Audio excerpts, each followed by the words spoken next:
So what happens if something goes wrong during a project stage? So what do we need to do? Or do we just panic?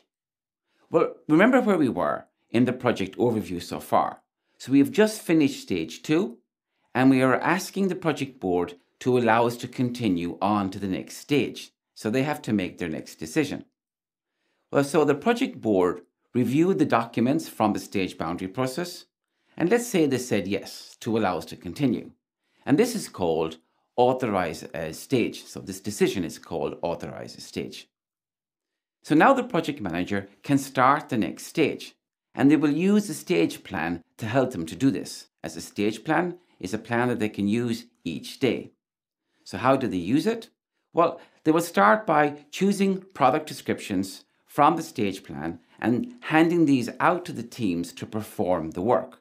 And they discuss then each work package with the team manager. The work package contains one or more product descriptions. So they continue to hand out more work as it's completed, and they check, of course, that when they receive the finished products back, that they check that these products have been completed and signed off and quality tested.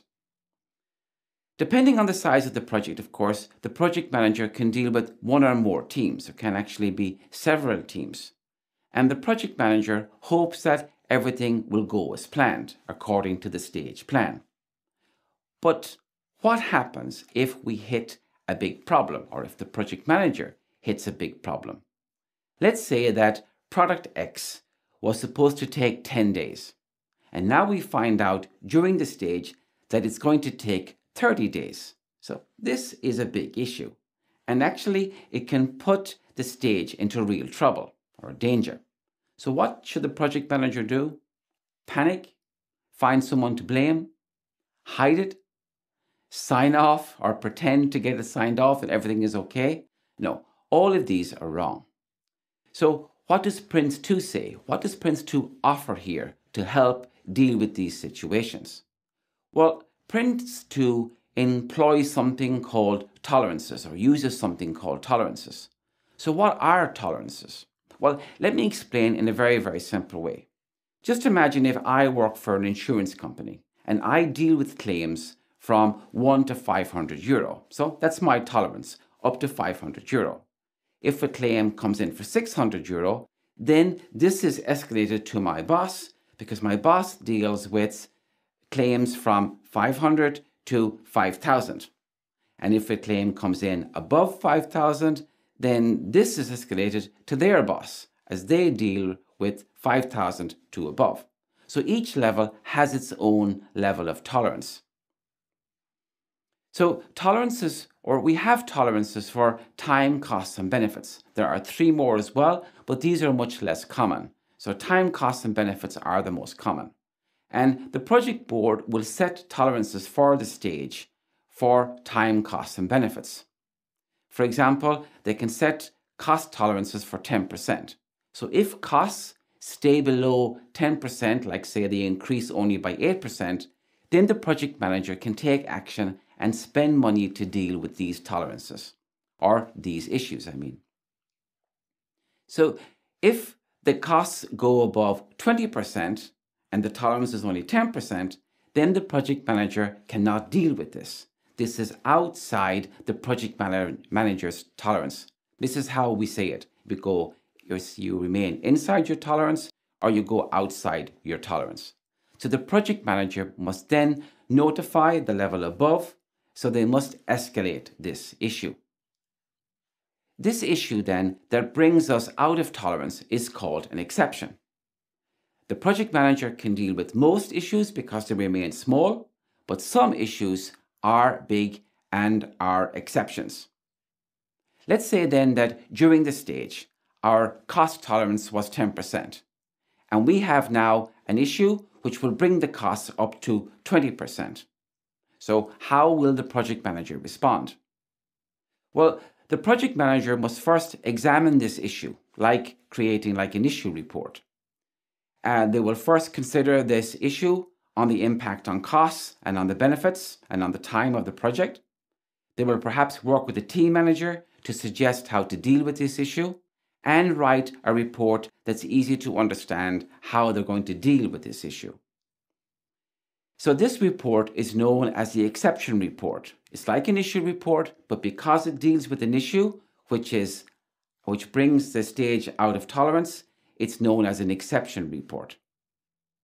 And this report provides all the information that is needed to get a good overview on the impact of this issue on the project and how we can perhaps deal with it. This report then is escalated to the project board, and the project board will come together to discuss this exception report. The project manager then waits for the project board to respond. So, how do you think they can respond? The project board can decide to stop the project. For example, if there are lots of issues like this happening, they might say, okay, enough is enough. This project is not going well. Or they can ask for a new stage plan. So the project manager will start a stage boundary process because they have to create a new stage plan to complete the current stage. And where do we create stage plans? Well, in the stage boundary process. So what are the two documents which are updated in the stage boundary process?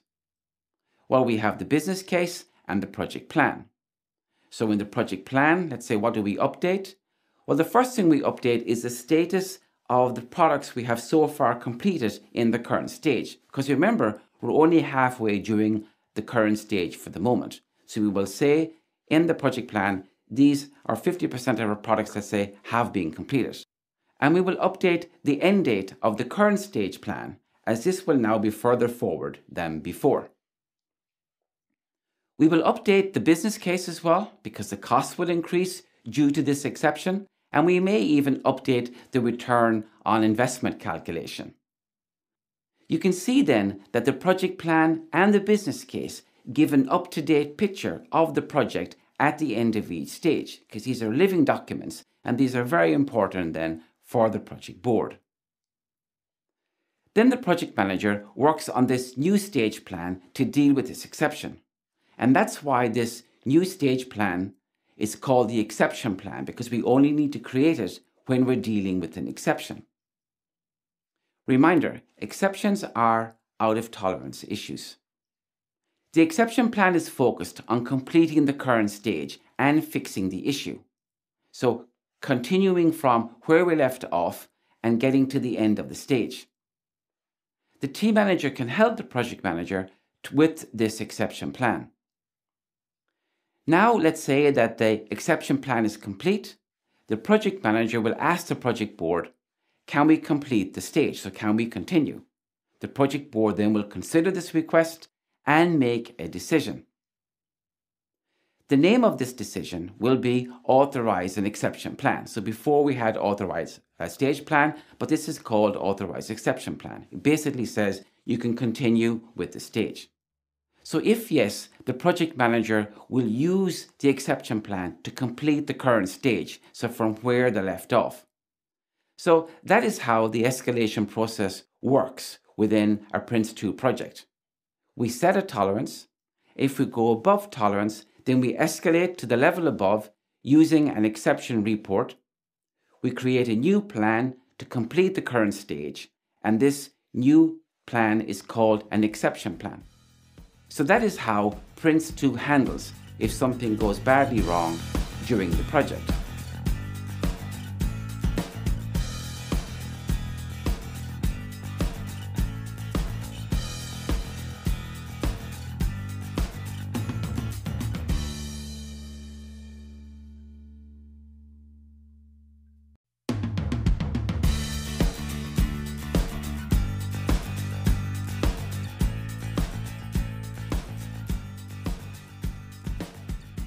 The second process is the initiation process, also known as the initiation stage. I'll also call this the planning stage, as 80% of the work here is planning. So where are we? Well, the SU process has just ended. The project manager has just asked the project board to make their first decision. So what will the project board check? Well, they will check the business case, the benefits, and perhaps the impact on the strategy of the organization. If the decision is no, the project management team will be disbanded and the reasons should be documented. The project manager can then move on to a new project and evaluate a new idea, and that may turn into a project. If the decision is yes, then this project can continue. So let's say the decision is yes, and the initiation stage can now start. Also, the project has now officially started with this first decision. So a common question is actually, when does the project officially start?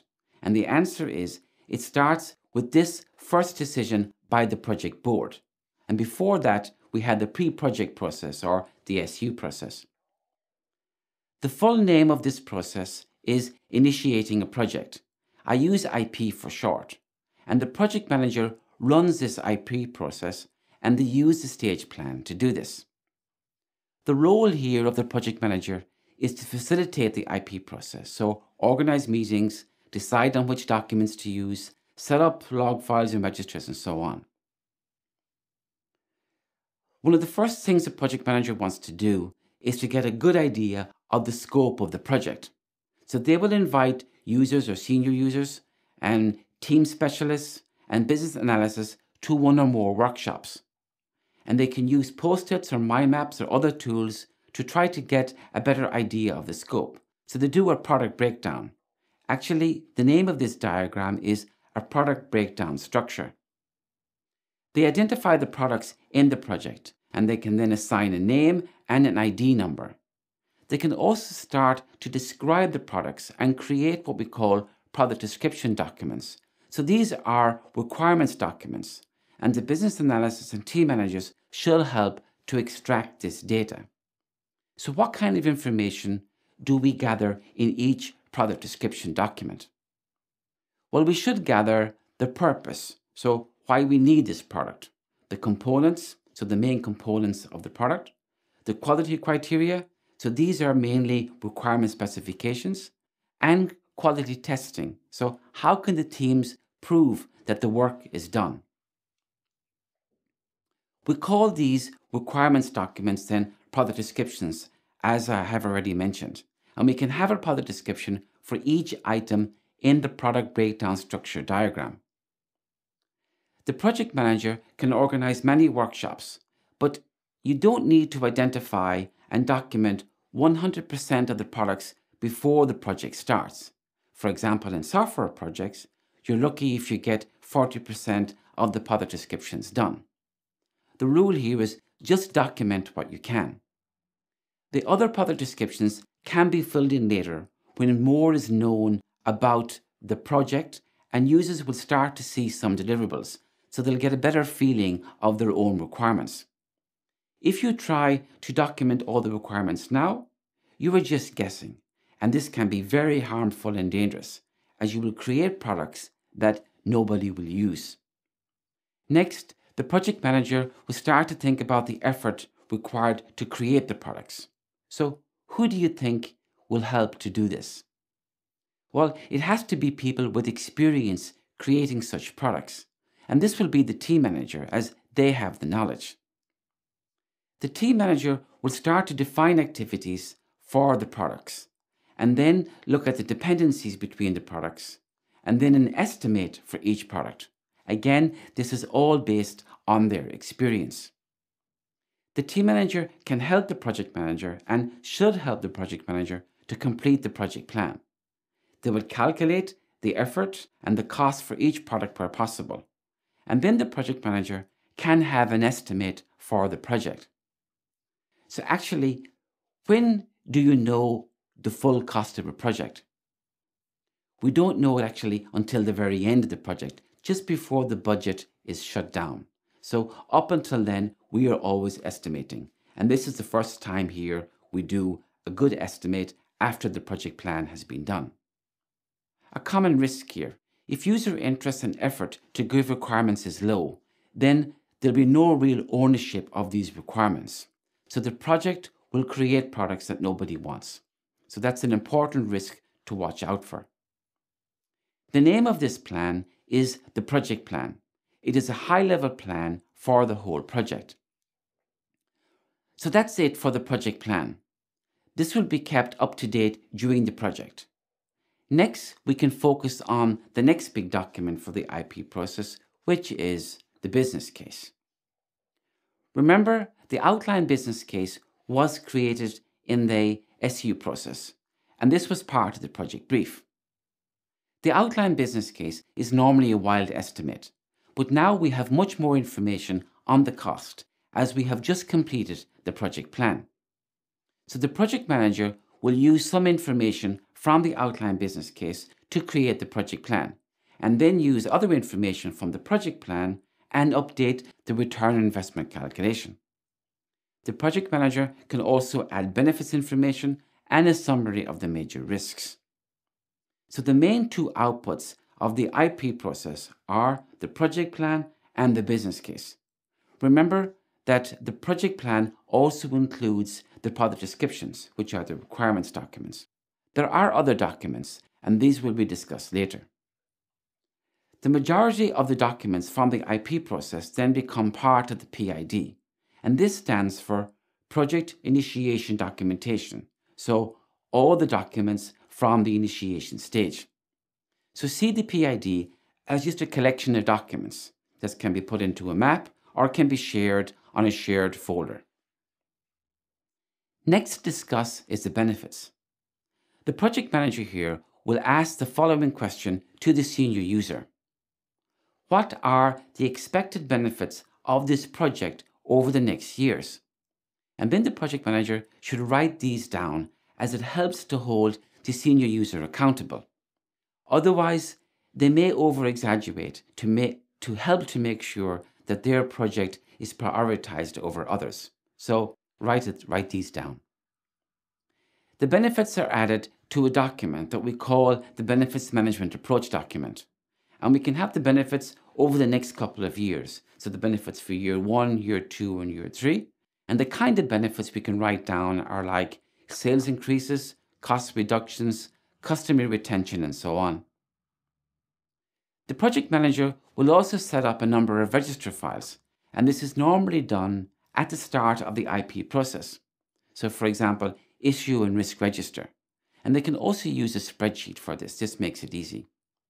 Remember that up to now, we stored issues in the daily log in the SU process, but these can now be transferred to these register files. So the 3 register files are the risk register, the issue register, and the quality register. And organizations can have their own formats for these registers. These are the main documents from the IP process. The project manager is now ready to think about the plan for the next delivery stage. And this is where the teams will start to deliver the products. Remember, the project plan is a high-level plan for the whole project, but the project manager needs a plan for each stage. This will be a more day-to-day plan that they can use, and we call this a stage plan. It's best to see the stage boundary process like a timeout between stages. So here the project manager will review the last stage and plan the next stage. The team manager will help the project manager to create the stage plan for the next stage, and the project manager will report on the last stage. The IP process is now complete. Next, the project manager asks the project board for permission to continue with the project. So the project manager will give all the documents in the PID to the project board. So this is the second decision then by the project board. They will look at the project plan, the business case, the expected benefits, and major risks. And if the decision is yes, then they will allocate a budget for the whole project. Note, they don't give all the money at once to the project manager, as they give out money stage by stage. The project board will then be asked to make a third decision.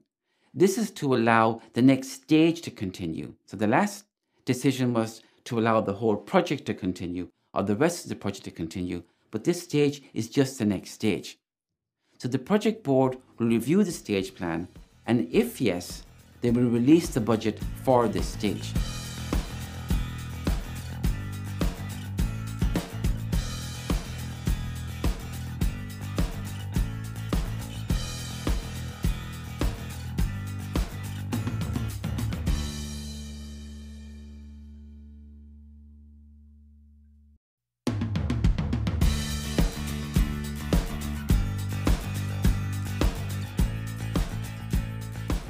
I will begin this PRINCE2 course with a complete overview of how a project works, and so I will start at the beginning.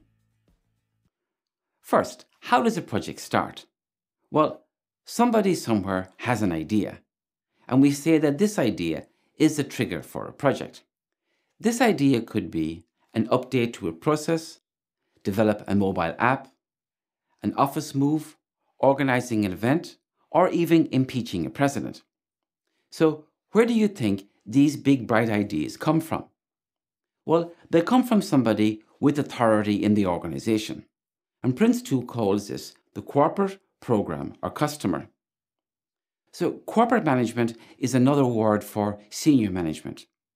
Portfolios or program, well, many large organizations will have a program office. Or perhaps the idea is requested from the customer of the organization. So that's why customer is mentioned as well. So this gives us corporate program or customer. And this is where we say ideas come from. So what does this idea look like? What format will it be in? Well, the project needs to have some information, and this can be in a 1 or 2 page document. So it can have many formats, according to PRINCE2. For example, Richard Branson is famous for writing contracts on the back of napkins in a restaurant. So the project mandate, it could be like an email, the minutes of a meeting, a 1 to 5 page document, and so on. So what information would you expect to find in this idea document? Well, we need to know the reasons for the idea. So what problems does it solve? And how exactly does this help? Or how exactly is it going to help? So do we have an idea of the scope and the quality expectations? And what are the expected costs, benefits? PRINCE2 calls this idea document the project mandate. And mandate is a nice word to use, as a mandate is an official order or commission to do something. So what happens next? Well, we have the project mandate, which contains the why information and perhaps the cost benefits, or hopefully the cost benefits as well. The corporate program or customer, or CPC for short, appoint a person to look after this idea, and this role will be responsible for the project. PRINCE2 calls this role the executive. They are interested in value for money, so return on investment. And they own the business case, and they are always asking, is this project still worth doing? So now the executive is appointed, what will they do next? Well, they appoint another role, and this role will be the project manager. The project manager will run the project and should have a good working relationship with the executive. They should also know how to facilitate, be assertive, and be risk-aware and able to communicate. It's also good if they have a good sense of humor, as they will need it. The executive then needs 2 more roles. So someone to represent the customer who is asking for the solution, and someone to represent the supplier who will actually do the work. So they appoint the senior user, and this can be one person or a group of people. For example, for a new sales application for a sales department, they could appoint a sales manager and 1 or 2 colleagues who have a really good understanding of the sales process. So they will be able to provide the requirements information. And the executive will then appoint a senior supplier. So this role represents the people who will create the product or service. The senior supplier wants to make sure not to overpromise, and they want to make sure to deliver a product that fits the customer needs and, of course, get paid for doing this. So these 3 roles drive the project, and PRINCE2 calls this the project board. Perhaps you have heard the name steering committee. Well, that's what it is. They don't spend much time on the project, perhaps 1 to 4 hours a month. They are there to direct the project and make decisions. The project manager runs the project on their behalf on a day-to-day basis, and the project manager will seek advice from the project board if needed. So now I've introduced 3 levels so far. So the CPC, that's where ideas come from, let's say, the project board who direct the project, and the project manager who manages the project. The first process in a project is the SU process, and the main objective of this process is to review these ideas and see if they're worth doing. For example, for every great 10 ideas that we might have, only 2 may be chosen to become projects. So you know that an organization has to spend its money wisely, so it cannot spend it on just every idea that comes up. The full name for this SU process is the starting up a project process. And this is also known as the pre-project process, as this process is focused on evaluating the ideas. The project will only really begin if this idea is chosen to become a project, and we will see an example of this later. So the SU process evaluates each idea and provides a brief report about this idea. Then the project board will be able to read this brief report and see if the idea is worth investing in or killing. So what kind of information do you think the project board needs to decide if this is a good idea or not? Well, they need to be clear about the why, so the reasons for the project. Some information may come from the project mandate, and the project manager can add extra information if needed, or should add extra information if needed. And the project manager will get this information or extract this information from the senior user. The project manager will then also create a description of the main project deliverable. In fact, we call this the project product description. This can be like a 1 to 3 page document. It does not need to be 100 pages. For example, for a new sales application, a 1-page document would give a really good overview on this application or what we can expect from this application. The cost benefits information will also be added by the project manager into a section which we call the outline business case section. And the known roles so far will be noted, mainly the project board and the project manager. We also refer to this as the project management team so far. So this is the main information that is gathered during the starting up a project process. The name of this brief report on the idea is called the project brief, which is another good name. So the objective of the SU process is to prepare a brief overview of the idea that was proposed. In some cases, the project mandate will be quite detailed, which can include a good description of the main deliverable. So the more detailed information in the project mandate, then the less work to do in this SU process. The next step will be the planning stage, and PRINCE2 calls this the initiation stage. So here the project can spend a number of weeks defining the project in detail. That depends on the size of the project, of course. So it's a good idea to have a plan for this stage. And this is the first plan created in a project. So this stage plan will be used by the project manager on a day-to-day basis to run the initiation stage. A good way to think about each process is the inputs and outputs. So the input for the SU process is the project mandate, and the outputs are the project brief and the stage plan for the initiation stage. We are now finished with the starting of a project process. The project manager will now ask the project board to review the idea, so to review the project brief. This will be the first decision by the project board, and they will read the project brief and discuss. If the decision is no, then the project stops right here, and the project manager can move on and perhaps evaluate a new idea which might turn into a project. If the decision is yes, then the project can begin and move on to the next stage, the initiation stage.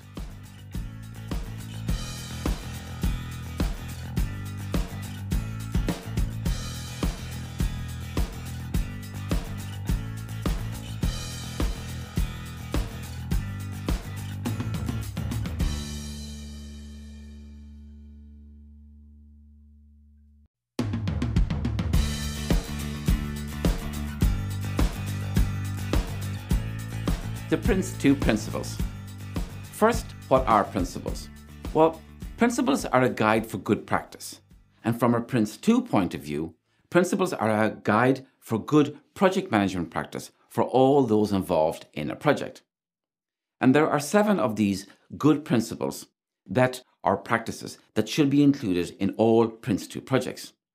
We will start with the first one, continued business justification. Our PRINCE2 project should have continued business justification. Therefore, each project should have a clear business case, so a clear business reason for existence. PRINCE2 requires that for all projects, there is a justifiable reason for starting the project.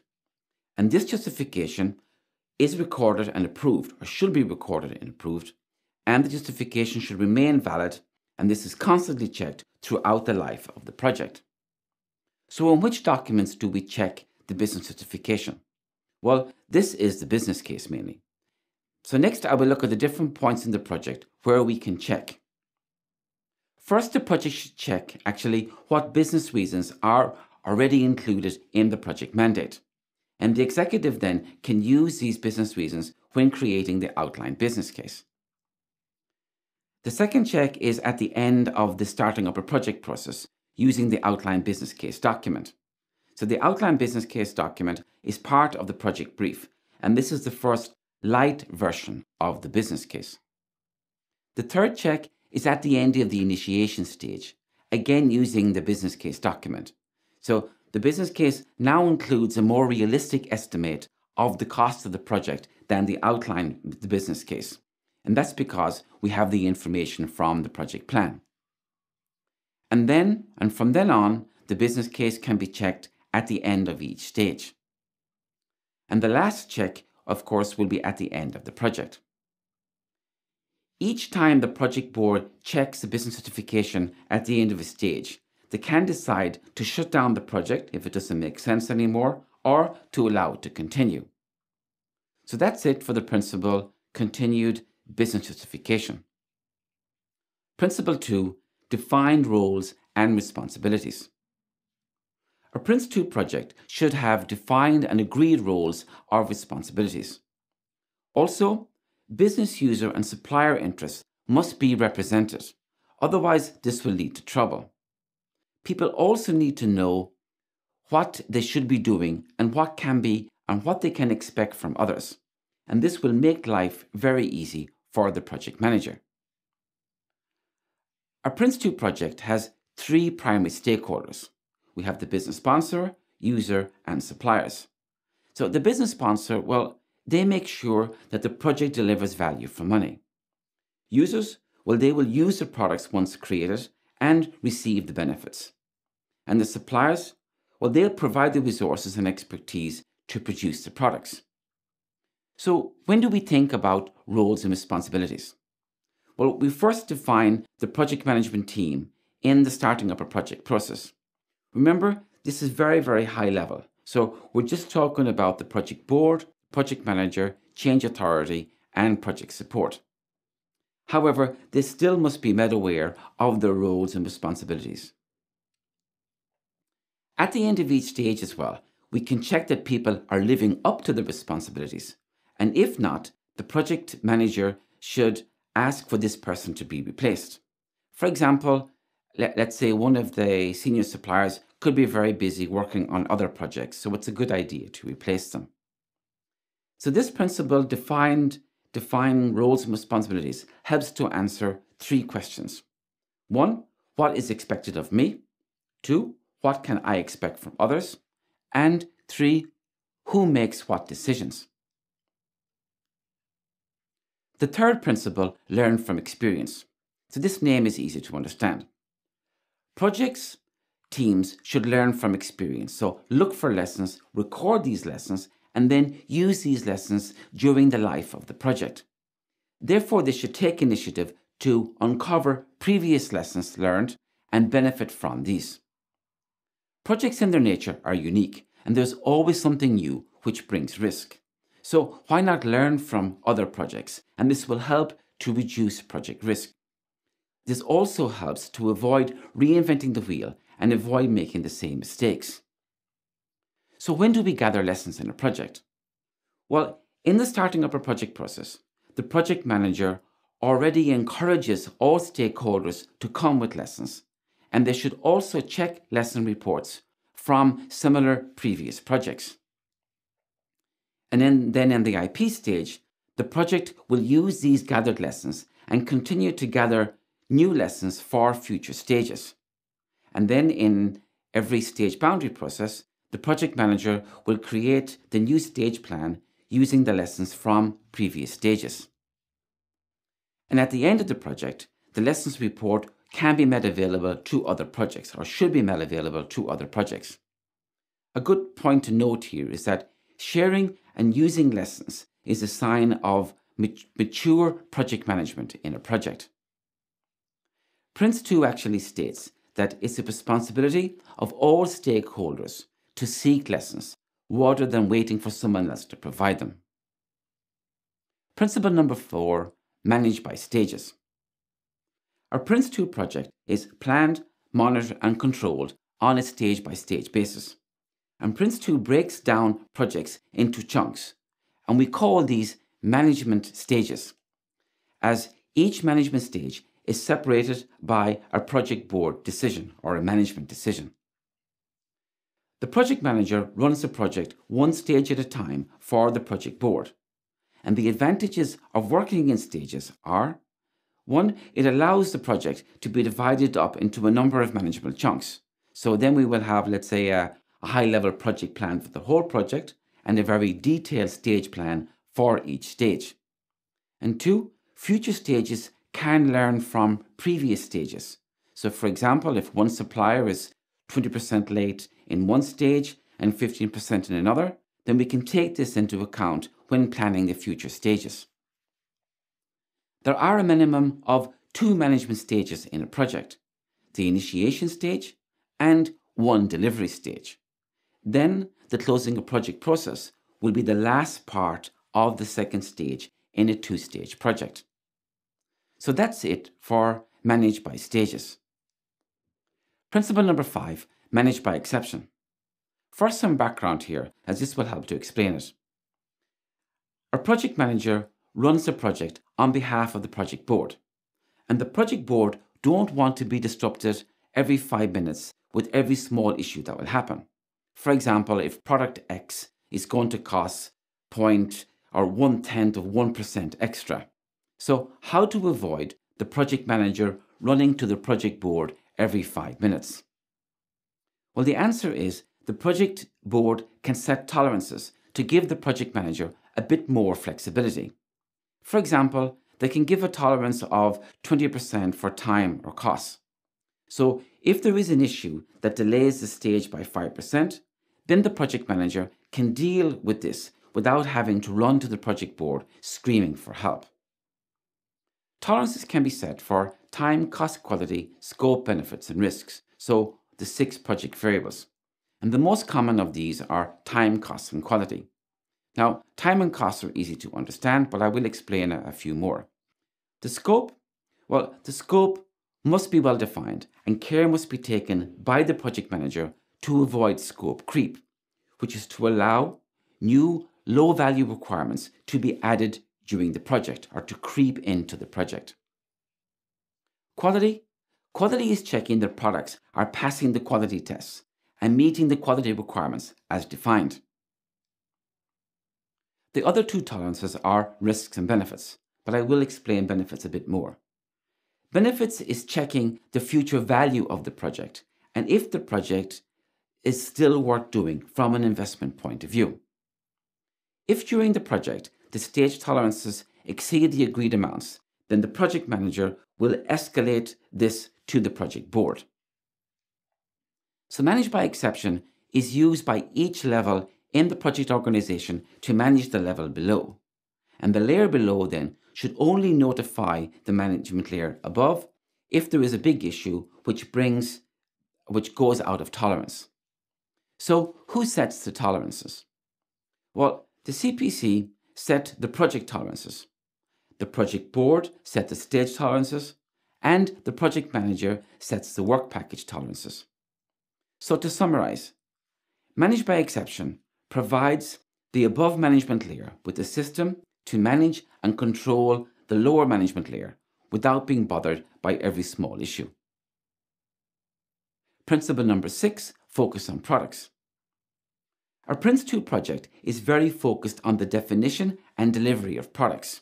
So the focus is on clearly defining the requirements for each product. So what happens when the product is not properly defined? Well, then everybody will have a different idea, so everybody will have different expectations. And this will cause unnecessary meetings, development delays, and delivery of a product that will not be used or perhaps will not be used. So where do we define products and write these product descriptions? Well, the first thing we do from a product point of view is to create the project product description in the SU process. And this is normally a 1 to 2 page document. So it describes the main output of the project so that all project stakeholders then have the same expectations at the start of the project, which is a good start. Then the majority of product descriptions can be defined in the initiation stage. But we also create and update product descriptions in each stage boundary process as well, or that can be done there. PRINCE2 also states that we should start writing product descriptions as soon as possible, so all project stakeholders have a clear idea on what to expect. Some advantages of focusing on products are it helps to reduce scope creep, and this also reduces the risk of user dissatisfaction as users know what they're going to get. The seventh principle is tailor to suit the project. And the purpose of tailoring is to ensure that the PRINCE2 method is appropriate for the project and supports the project. And also to lower bureaucracy, in other words, to limit the number of management documents and administration around the project. PRINCE2 can be used on all types of project, like say from a 1-day project to a 900-day project. And even a 1-day project can use all the PRINCE2 principles. As far as documentation is concerned, there's a good rule. And the rule is just do the minimum amount of documentation to control the project and no more. Here is a simple sample project that you can find on the internet. It's a good example of a very light, tailored PRINCE2 project based on Trello.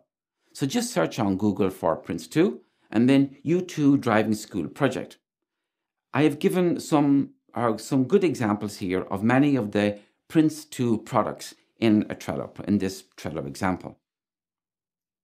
So tailoring is not part of the PRINCE2 syllabus, so that's all you really need to know about this topic. So that's an overview of the PRINCE2 principles. And remember that these are good management practices or good project management practices that should be included in all PRINCE2 projects.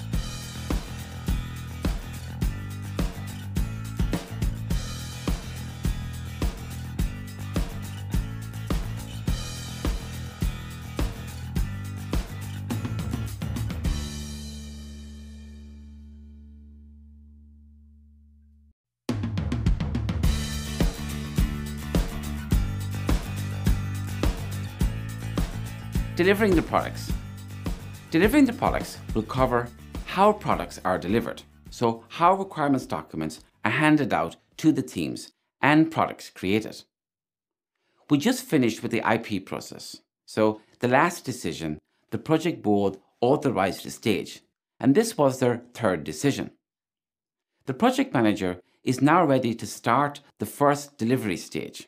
So I use the name delivery stage as user products will be delivered here. The project manager will use the stage plan, as this is a day-to-day plan for the stage.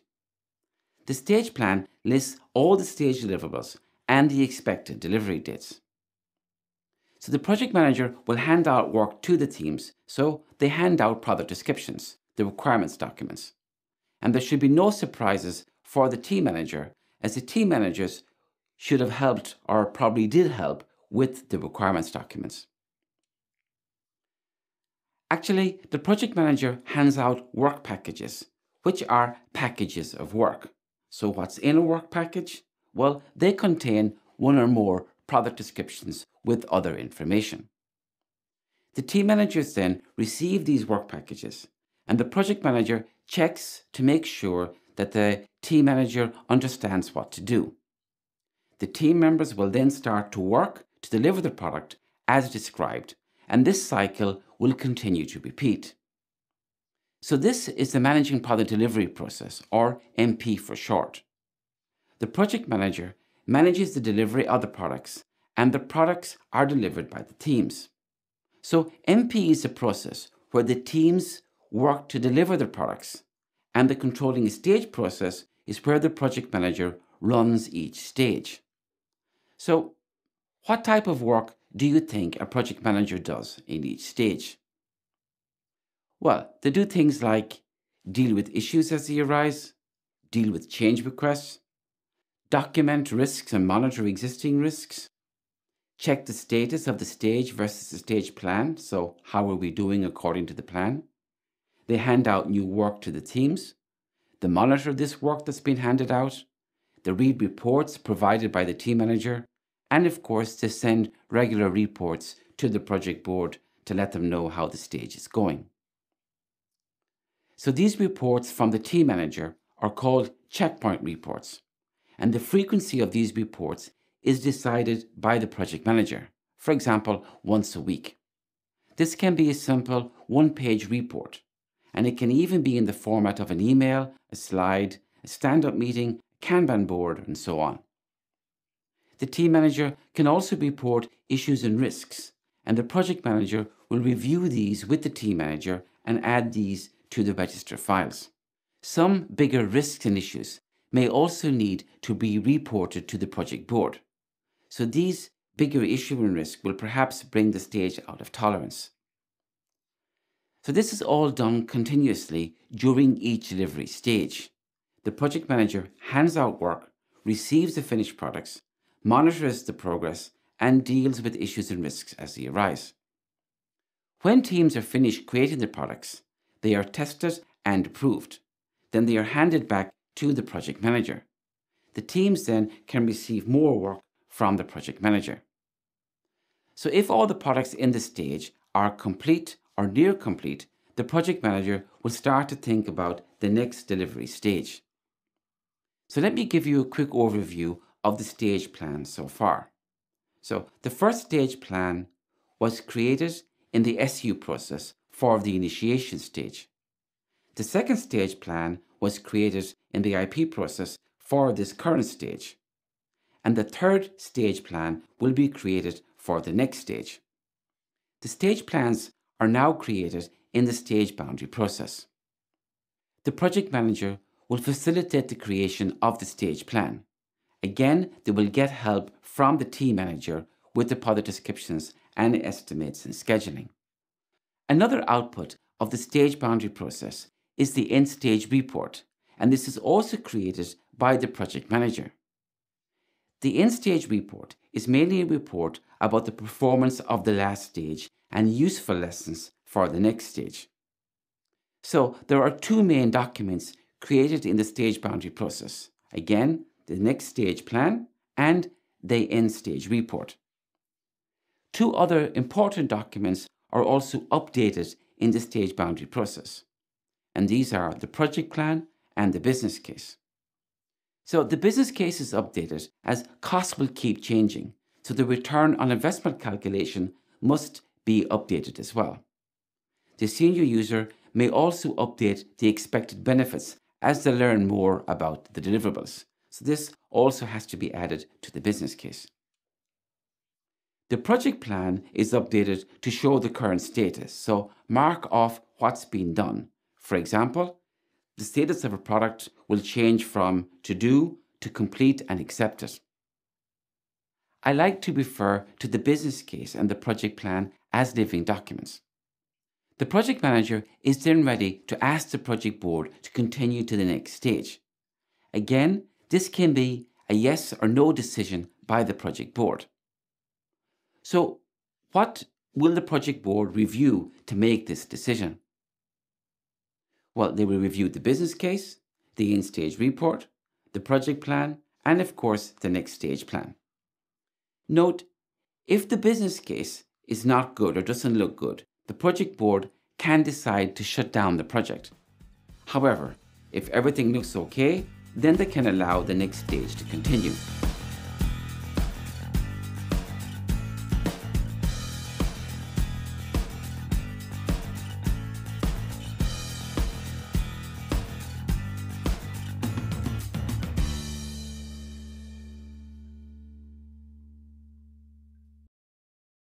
Hi there, this is Dave Litton, and a warm welcome to my bonus module, my PRINCE2 Primer Roadmap.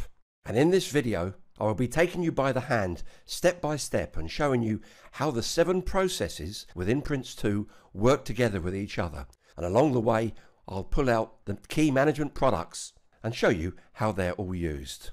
There's a lot to cover here, so let's get stuck straight in. And the way in which PRINCE2 starts is by being triggered by senior management.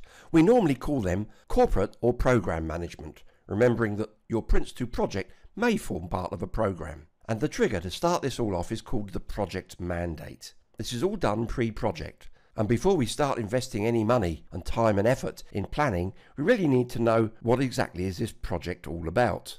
Or maybe, is this a project in the first place, and do we really need it? One of the biggest mistakes folks can make is to immediately start investing time in planning, and that can be an expensive mistake since we really need to establish whether we should be doing the project in the first place. So the project mandate may just be a verbal instruction. Just do it, get started. As long as it comes from someone with appropriate authority, then that may be all you need.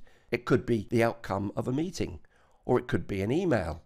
On the other extreme, the project mandate could be a fully fleshed out idea, possibly the final report from a long and detailed feasibility study that recommends that a project is the way to deliver the recommended option covered in that report. But at the very least, the project mandate should outline the project idea and name a manager who will be the executive of the project board and take responsibility for the first process, starting up a project, and then if it proceeds onwards from that, take the responsibility overall for the project. Now, you won't find too much information about the project mandate in the official manual, and that's really because it falls outside of the PRINCE2 methodology. Hence this big dotted line I've drawn here, showing you that this is an external stimulus. The purpose of the first process, starting up a project, is to take the mandate and refine and expand it into what's called the project brief. More of that in a moment. And obviously, the more information you have in the mandate in the first place, then the less amount of effort and work and time is needed pre-project within the starting up a project process. The type of information you might want within a mandate should at least give an outline of the scope of the project, exactly what it is and what it isn't, if you will, and to lay down who's responsible for it. That's the executive, of course, and also who is to be the project manager. If corporate or program management don't have any idea of that, or anyone that they would recommend, then it falls to the executive to do that and to appoint the project manager as one of their first actions. The mandate should also include the objectives of the project. What is it expected to achieve, possibly in terms of benefits, and any particular constraints that are known about the project. There might be a fixed end date, for example, when it needs to be in place, or there may be a budget limitation and so on. So the first process we use is called starting up a project, also known as SU, as an official acronym, if you will. Now, in each process, there are a series of activities, which are laid out in quite a lot of detail in the manual. So right from the start, I want you to see these activities as a helpful checklist. No, you don't have to do them all. The manual even suggests a sequence in which they should be carried out. Some in parallel, some in series. Again, that's a guideline. Getting real power from PRINCE2 is about tailoring it to suit a particular project. And that starts right here and now, pre-project, in the process called starting up a project. So I don't intend to go through this checklist, but I will talk you through the main key areas. One of the first things you need to do here is to set up the project organisation. This is in terms of its structure as well as roles and responsibilities. You will know that the project board has a senior user and a senior supplier role as well as the executive. So how those roles are filled up, one person per role or several, it needs to be designed here and now. The project manager may have choices about whether or not you have a project support office. How is configuration management to be done? And if it's known, then appropriate people should at least be earmarked, even if they're not appointed, within starting up a project. But sticking to the manual, and certainly if you're preparing for the exam, the purpose here is to set the organisation up. That means appointing everyone. Now, there is 2 main management products, or deliverables if you will, from starting up a project. One is the project brief, and the other is the initiation stage plan. So let's just talk briefly about both of them. One of the first things you'll want to do in starting up a project is to set up the lessons log. The project manager would normally do this. And this is to capture any lessons that could be known for previous similar projects. That may include talking to other folks right now and gathering ideas and thoughts about this particular project. Indeed, the whole of starting up a project could be done as a workshop, with suitable people invited in to gather this information. Now, the project manager will also set up the so-called daily log, and I've shown it here as a filofax, but in fact it could be anything. These days it might be electronic, perhaps on your smartphone. But the idea of the daily log within starting up a project is to capture any issues and risks, as well as act as a sort of a diary for the project manager of the actions they'll be taking initially during starting up a project, and then throughout the rest of the project once we move on to the first management stage. So the project brief contains some key information. The first is an outline business case. At this point, there won't be any investment appraisal details. After all, we can't even start that without knowing exactly what the project is going to cost. So we won't know until we've done more detailed planning in the first stage, called the initiation stage. But here, pre-project, the outline business case should at least identify the benefits, any particular business risks. But its main purpose here is to help support the decision on whether it is worth going forward into the initiation stage and investing in the planning that needs to be done there. Next up is the so-called project product description. And this is a special form of product description defining exactly what the project is going to deliver. You may already know that PRINCE2 uses a technique called product-based planning. And that's at the heart of all of the plans that are created within the PRINCE2 methodology. And it would certainly include the initiation stage plan here, which I'll come to in a moment. But the first step in the product-based planning technique is to create the project product description. And within the project product description, you will have something called the customer's quality expectations. And these can be fairly general, not necessarily something that you could measure. For an example, this needs to be fast, or it needs to be lightweight. Well, what do you mean by fast? What do you mean by lightweight? How much should it weigh? This may not be known. Which is why within the project product description, we have something called the acceptance criteria. Now that is measurable. So this is the first step, if you will, in laying down exactly what the project needs to deliver, even though we haven't done any detailed planning yet. Now the so-called project approach explains, unsurprisingly, how you intend to approach the project. It may include aspects such as constraints, or the type of resources you need or equipment you should use. An example of a project approach is that you intend to outsource the development of software. That would be a technical approach, if you will. Or whether you want to use your own internal staff to develop the products. The project approach could lay down the type of technology you intend to use, and so on. So what the project brief is it's expanded from the information in the project mandate. Now, if you happen to have a lot of information in the mandate already, then maybe the project brief could just have its title named from mandate to project brief, because all these aspects have been considered. But in most cases, you will need to develop this extra information. And the second main deliverable of starting up a project is the initiation stage plan. Remember, starting up a project is a process pre-project. It is not a management stage. The first management stage in any PRINCE2 project is called the initiation stage, and it's the only stage that has a name. Stages after the initiation stage are called delivery stages, and that would depend on the type of project. You might, for example, have a testing stage at some point throughout the project, or a design stage. In other words, you can call them what you wish, but they're delivery stages because it's where you deliver the specialist products. But I'm getting ahead of myself. Let's come back to the initiation stage. Well, what we're going to do here is put all this information before the newly formed project board, and they need to make a decision. On some of the criteria, upon whether they agree to proceed or not, would be, well, how much are we going to spend in the first stage? This is where we create the project initiation documentation and includes the project plan. What sort of resources will we need? How long will it take? And that is captured in a plan for the initiation stage here. All of this is now brought before the project board, and the project board have their own process. It's called directing a project, or DP. This process is used by the project board, no one else. And they have a set of activities, or checklists if you will, and the first is called authorise initiation. And the authorise initiation activity is there for the project board to meet to decide whether or not they wish to invest in the initiation stage. And this point here in time is the formal start of the project. Because as I said, starting up a project is pre-project. So this now gets announced to the world, whoever that is, that this project has now formally started. That is, if they've agreed to go ahead.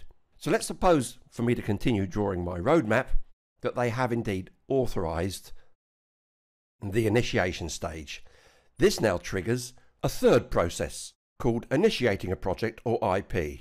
I've shown the project manager centre stage here, and apart from 2, directing a project is 1, the project manager is involved in all of them.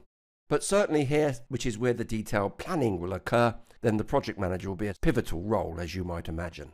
What the project manager is doing here is to assemble ultimately the project initiation documentation. Bit of a mouthful.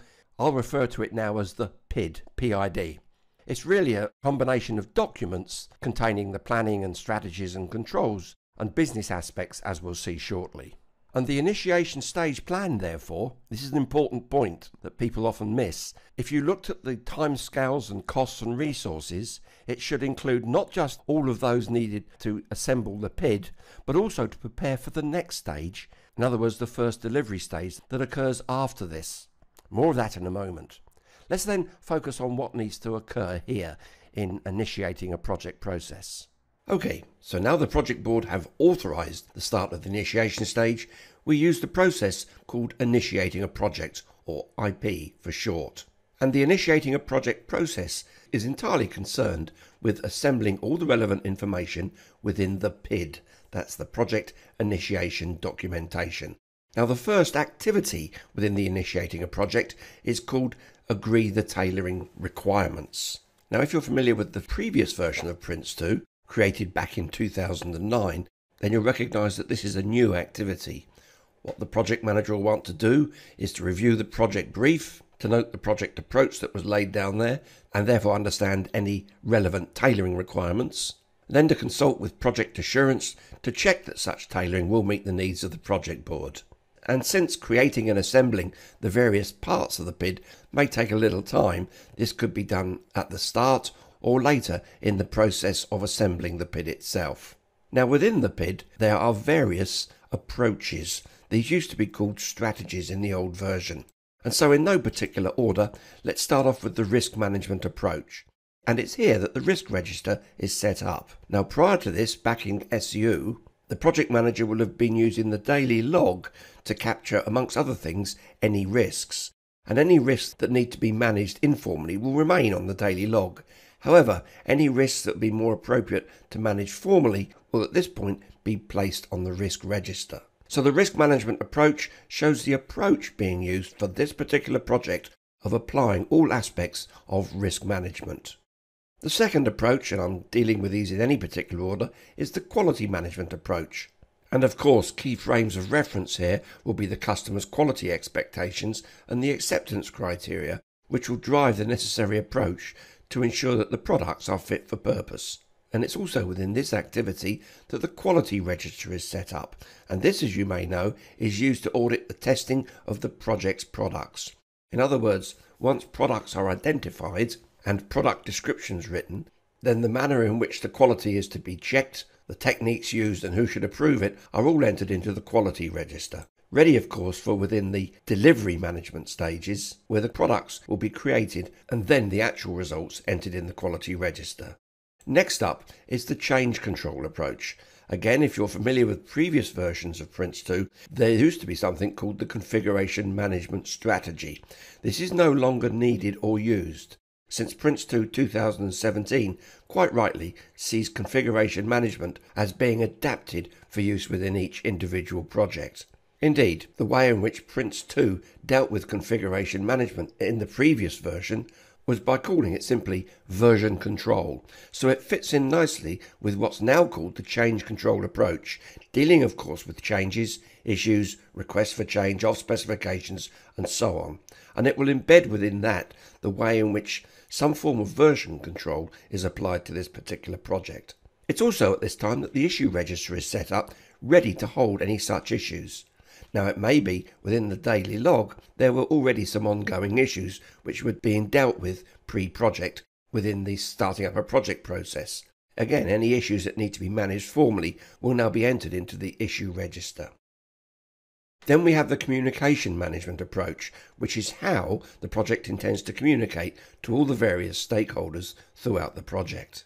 And next up, most importantly, within the PID of course, is the project plan itself. And at this point you would be using the PRINCE2 product-based planning technique as the first step towards creating the project plan document.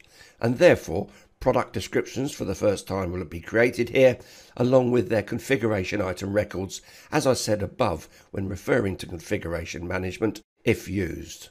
And in parallel with creating the project plan, since you'll need to identify them and embed activities within it, you would need to set up the project controls, both those being used at project board level as well as at project management level.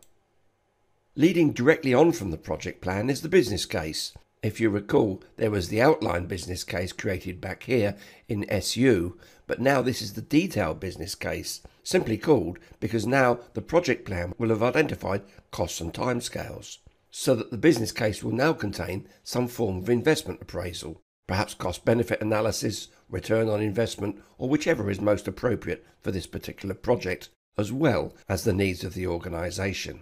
And having created the business case, in parallel with that, you will create another document called the Benefits Management Approach. Now this document will be used after the project has completed, since it not only identifies the benefits laid out within the business case, but it goes on to show how they will be realised, when they will be realised, and what resources are needed to carry out that realisation. Now, if your project is an agile one, it's highly likely that some of those benefits will be realised during the project life cycle. But other than that, it's more normal to expect that benefits will not be realised until after the project is finished. It's the senior user role who is responsible for identifying benefits in the first place that would have been captured within the business case, and that role too will be held responsible by corporate, program management, or indeed the customer after the project's finished, that the benefits are indeed met. Now this is quite an interesting point, you see. At the end of the project, as we'll see on this very roadmap, the project manager will seek acceptance of the end products. And once that has occurred, in effect, the senior user role would be acknowledging that these are the products we wanted and these have the full potential, if you will, to realise the benefits eventually. So the benefits management approach is created here. Like much of the content of the PID, these will likely to be updated at the end of each management stage. That being done, the PID itself can now be fully assembled, which is the last activity within the initiating a project process. Now, because all of this is taking place within the initiation stage, it's now time for the project manager to request that the project board authorises the project. And this is done in the form of an end stage assessment, normally a formal meeting. And this ties in with the authorise the project activity within the directing a project process. However, that's only half the story as we come towards the end of the initiation stage. You see, there's one other piece of information that the project board need at an end stage assessment. And that, of course, is the next stage plan. And it's important you understand the next stage plan is not created within the initiating a project process, but rather the process called managing a stage boundary. Now, I'll give you the rest of these details later. But for now, let's remind ourselves that as the initiation stage comes to an end and the project manager has indeed assembled the PID, then as a result of seeing the end of the initiation stage, in this case fast approaching, the project manager will use the managing a stage boundary process to create the next stage plan. And there may be other aspects of the PID to be updated at that point. Then the project manager can bring the next stage plan to an end stage assessment. And because we've come to the end of the first stage, the initiation stage, then the project manager will also create an end stage report. And you'll see how that's created within the managing a stage boundary process.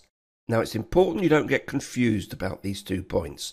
From a process perspective, they are indeed 2 different points.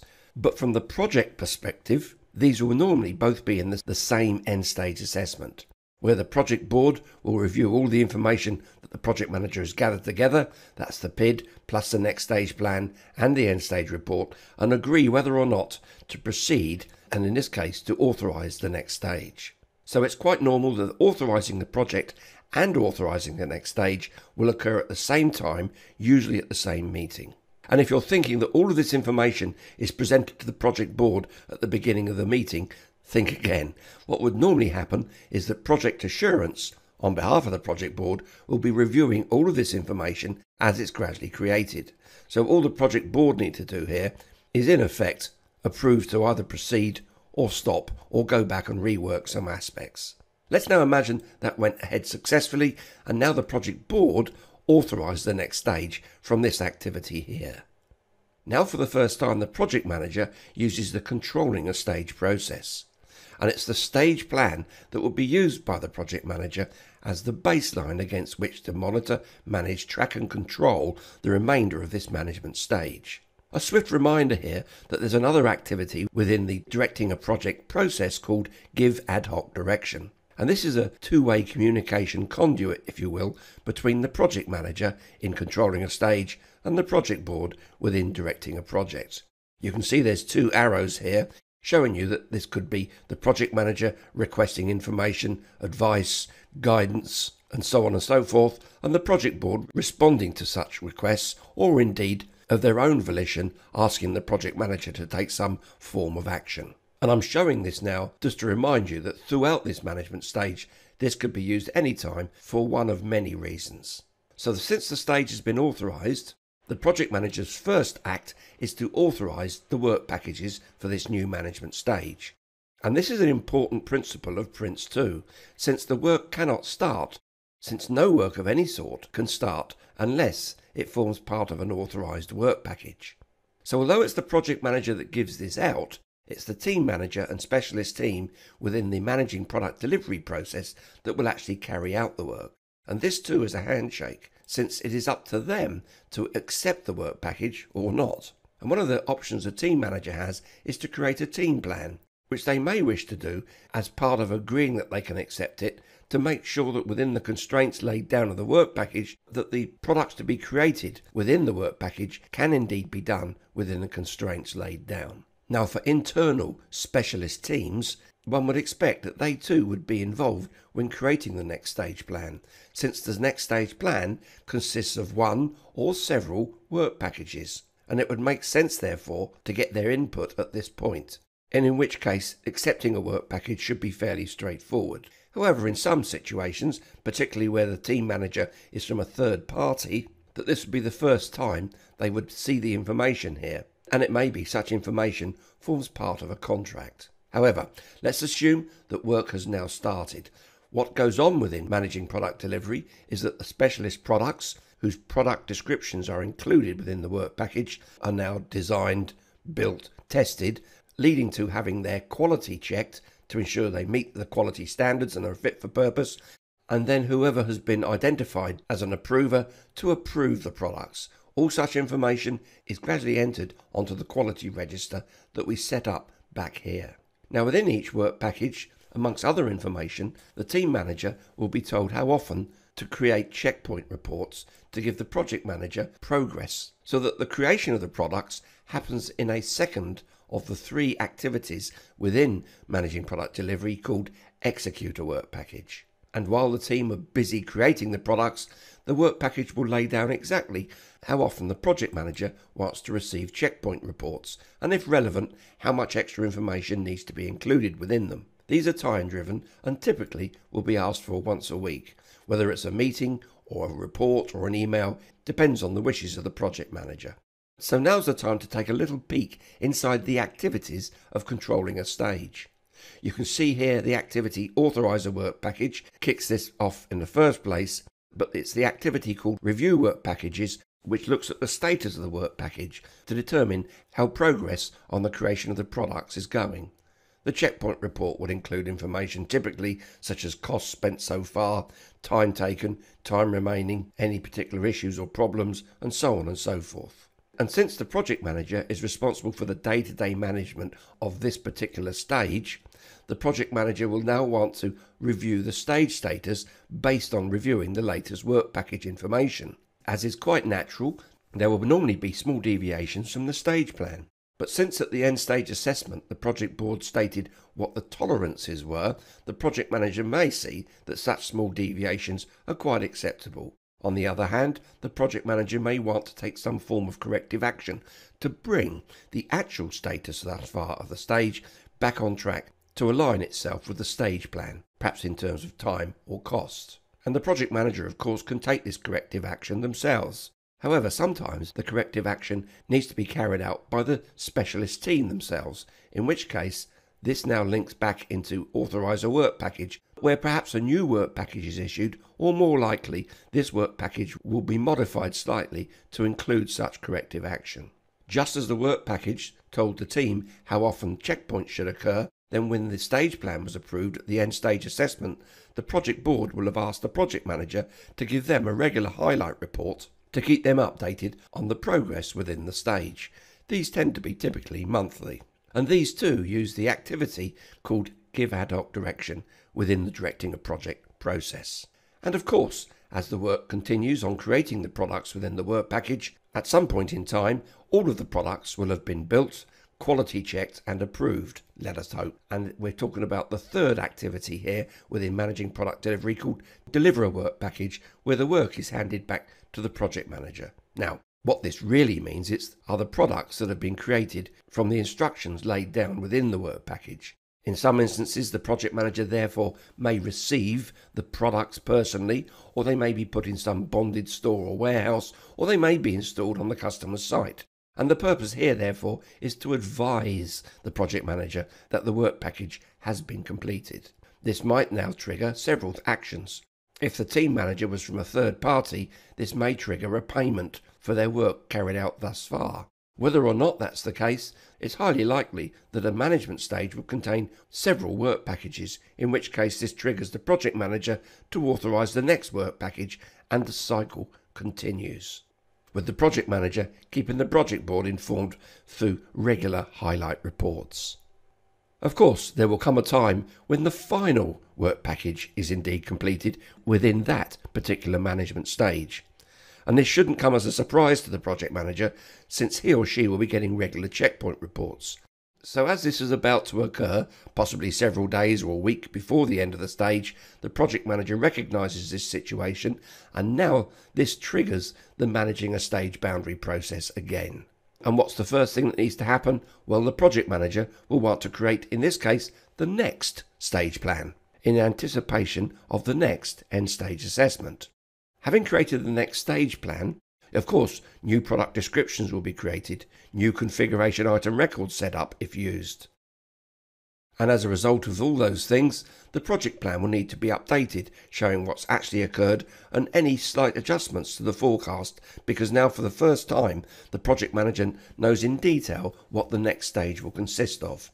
It's quite normal and highly likely that the project plan may now show modified future milestone dates and anticipated future costs. And of course, just like before, having updated the project plan, the next step is to update the business case, since that contains costs and timescales directly referenced from the project plan itself. Having modified, if necessary, the business case, the same is true of the benefits management approach.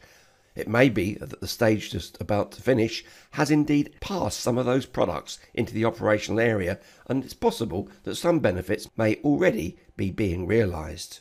However, what is most likely is that some of the benefits laid down within the business case may need to be adjusted slightly, and this would have an impact on the benefits management approach, which, if you remember, was covering when the benefits will be realised, how they will be measured, what resources are needed, and so on. The next step is to look back on the PID, which has been signed off. That was the original baseline version, and now, if necessary, update many of the documents contained within the PID, as shown here. And this will normally mean referencing the issue register and the risk register, because the project manager will now want to create the end stage report and capture any lessons that may have been learned from the stage that is about to finish. So let's now fast forward, let's say a few weeks or months. We're still in the same current stage, and as can happen from time to time, let's imagine an issue has been raised. And further, let's make the assumption that this issue is rather a nasty one. Well, no matter, what's the first things we do when a new issue is identified? Well, we'd want to use the activity within controlling a stage called Capture and Examine Issues and Risks, where the issue is put on the issue register. And for that single new issue, an issue report is also created. So I'm assuming here that this is a fairly serious issue where you would want to manage it formally. If it was just a small thing that could be managed by the project manager, it could be managed using the daily log, of course. So what's the next step with this formal, serious issue?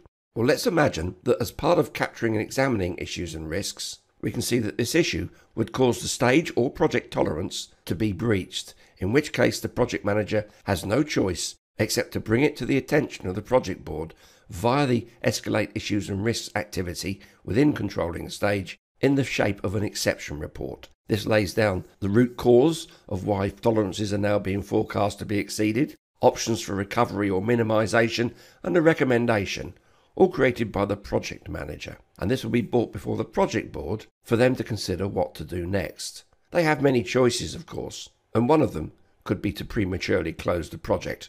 But hold that thought for a moment.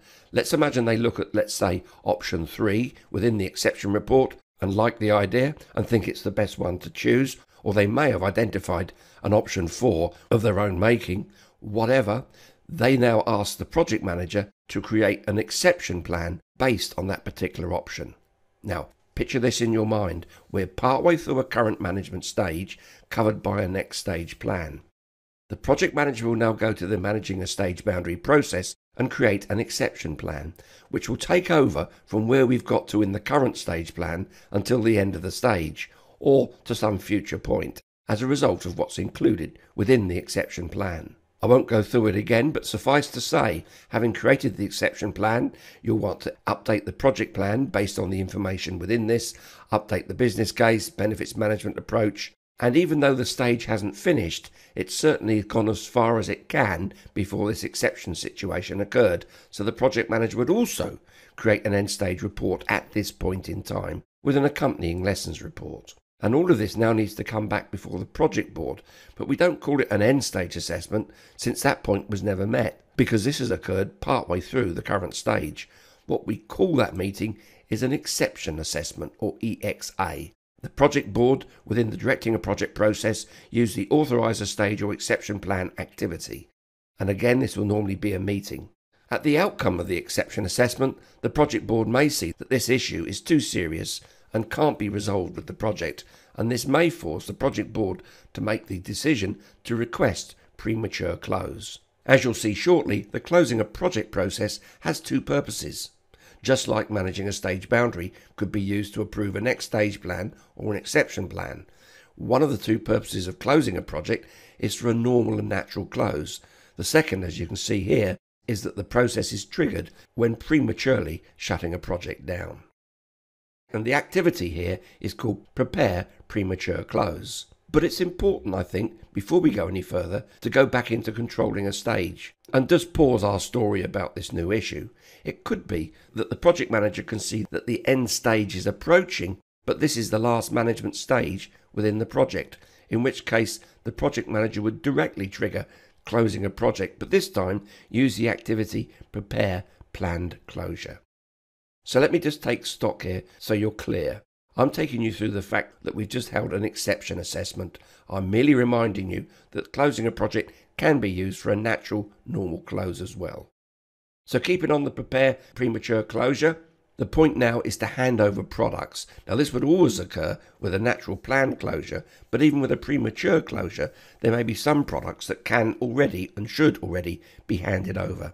This may go directly to the customer, or they may be held in storage, depending on the type of product, of course.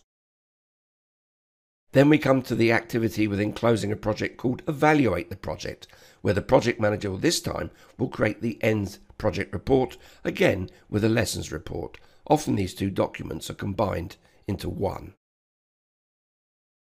Now as a result of that, the project manager, who can't shut the project themselves but only recommend it, recommends to the project board that the project be shut down. And it's the activity within directing a project called Authorised Project Closure which is used here, and the project board will announce the formal project close to the outside world. Of course, there are some other details here, such as referring to the communication management approach to see if there are any others that need to be informed that the project is about to be closed, and also, of course, to advise those who supplied resources to the project that such resources are ready to be returned. And that completes my process roadmap. So thank you for your time and thank you for your attention. And I strongly recommend that you watch this again at least once or twice, as it provides a very powerful backdrop against the rest of my video training modules. So from me, Dave, thank you again and see you on the next lesson.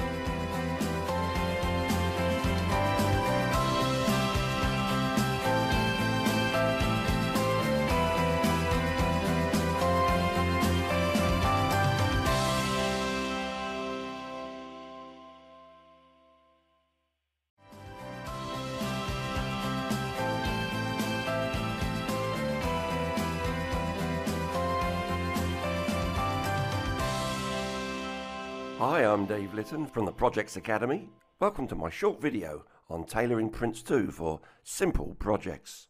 One of the most common questions I get is that students, when they first get hold of the PRINCE2 official guide, get totally overwhelmed with the amount of information there. And the last thing they think about is taking PRINCE2 and making it more complex.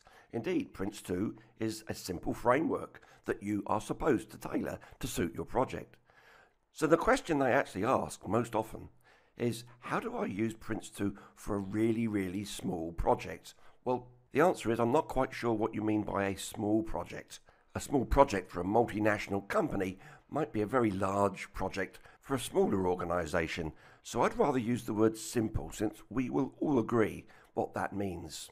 If it's simple, it means it's low risk, probably fairly short in time, it doesn't require a lot of resources, and hence you won't need a lot of money to actually run the project. So the rest of this video is assuming that you want to use PRINCE2 for a simple project. So let's get stuck straight in. Let me start at the beginning, therefore. Directly a project mandate arrives on your desk. The first thing you'll want to do is open the PRINCE2 official guide or manual and note that the first process that happens before the project starts is called starting up a project. Well, I want you to close the darn manual because I'm going to share with you what exactly is in the manual if it really was a simple project. And when it comes to pre-project, starting up a project, it does not have a plan. Remember, starting up a project is not a stage, it's merely a time frame, and hence it doesn't have a plan for exactly how you're going to spend that period of time. And that's a good thing. Now this is going to be quick and dirty, and I want you therefore to consider startup or starting up a project as simply a checklist of activities you need to do. Now, what you're doing here, pre-project, is trying to sort out some basic things and collect some basic information. What PRINCE2 does say is that starting up a project should be a fairly quick process, anything from a few hours to a few days to maybe a few weeks if the project is very large, which is not what we're here to talk about. And what I suggest, therefore, since we're talking about a blazing fast, simple project, that you want to take on the agile approach, if you will, without using agile necessarily, and have an informal, empowered team. That includes you, the project manager, the specialist team, and whoever your project board consists of. So one of the first things you want to do, whatever the size of the project, is to understand who exactly is involved here. Maybe the first question you have is, who exactly is your sponsor? Is it your boss? Who's the executive of the project board? Are they all one and the same? And next up, you think, well, okay, if you're being asked to make a start, then you must be the project manager. And the very next thing that enters your head is, well, who exactly is your customer or user? You'd still need this for the most simple of projects. And who is your supplier? In other words, who's going to provide you with resources? At one extreme, for a small simple project, the project manager could also be the specialist team. But perhaps a mid-ground would be a project manager and an individual with specialist knowledge, depending on the nature of the project. Step 3. Since this is a simple project, what we don't want to do is overburden it. And among the first management products that PRINCE2 mentions is the daily log, considering it as the project manager's diary. Now it could be a file of facts as I'm showing here, or indeed it could be some electronic form. I'm going to recommend to you immediately that you'd want to use your project diary to store most of the information that you'll be using. So you now know who your sponsor, boss, executive, customer, user and suppliers are, and whether it's you, the project manager, doing everything, or whether you've got at least one specialist team member. You need to make clear who exactly is it who's providing you with the time and money. I suppose providing time merely means you're authorised to work on it, and even the most simplest of projects will expend some money, even if it's just people's timesheet time being tracked internally. And you need the authority, not just to proceed, but to start work using those resources. So I put to you, thinking very informally, you need to think through 1 through 5 fairly quickly and make sure you understand who they are. When it comes to your specialist team, if it's not you, it could be a third party. Might be a contractor, for example. Remember, I'm assuming this is a simple project, so it's less likely you'd have a third party involved. But it could, for example, be a contractor brought in particularly for this small, simple project, possibly on a week's contract, as an example. Now, you'll probably already be aware that it's the project mandate that acts as the trigger to any PRINCE2 project. But to remind you, a project mandate can be a verbal instruction. It could be a phone call, or it could be an email. After all, its main purpose is to act as an authority for you to do the startup work. We'll come back to the mandate shortly. At the very least, however, the mandate should outline the project idea, name the executive of the project board who will take responsibility for startup, and then for the rest of the project. Stay with that thought for the moment. What type of information, therefore, could you have in a mandate, other than just simply a phone call saying, get on with it, make a start?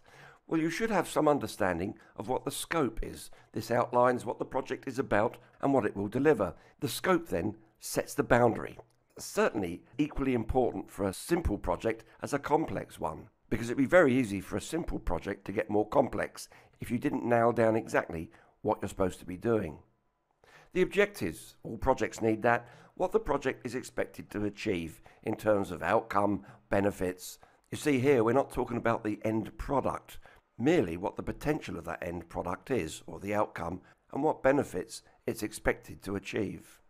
I've already talked about responsibilities, as a minimum the name of the executive and the project manager, and key constraints. All projects have some sort of limits, particularly simple projects. The date, perhaps the end date, the budget, the cost, what resources you can or can't use, whether you've got to follow some form of technology or a process or some other metric that you've got to be constrained by. Particularly for simple projects, it's important to write all this down. After all, this type of information could be gathered sitting at your boss's desk or by a coffee machine, and you'll use this information that you're gathering to drive the creation of the project brief or the PID itself, and I'll bet you're surprised at that statement. Keep watching and listening. My best advice when starting up any simple project is to book a room, because you know for sure you want to get the key players, even if it's only you and one other, into a room, even if it's only for an hour or two, so that you can do this work. So you'd want to run an informal startup, creating a project brief, or as I've suggested, maybe a PID workshop. The last thing a simple project needs is to be burdened with lots of documents, which in and of themselves consume a lot of time and effort and start to make the project seem more like a complex one. So you may only need to take an hour or two to get this work done. And here's where I'm coming from. You see, the mandate could contain the business need, and it could include time and costs for the initiation stage. And if you're thinking that sounds a bit like a business case and the initiation stage plan, you're dead right. So use the talent in the room to capture any lessons. Think of it in terms of what could go wrong and what could go right. Again, write it down. If this is a simple project, you really don't want to be sending out emails and researching your organisation for any potential lessons.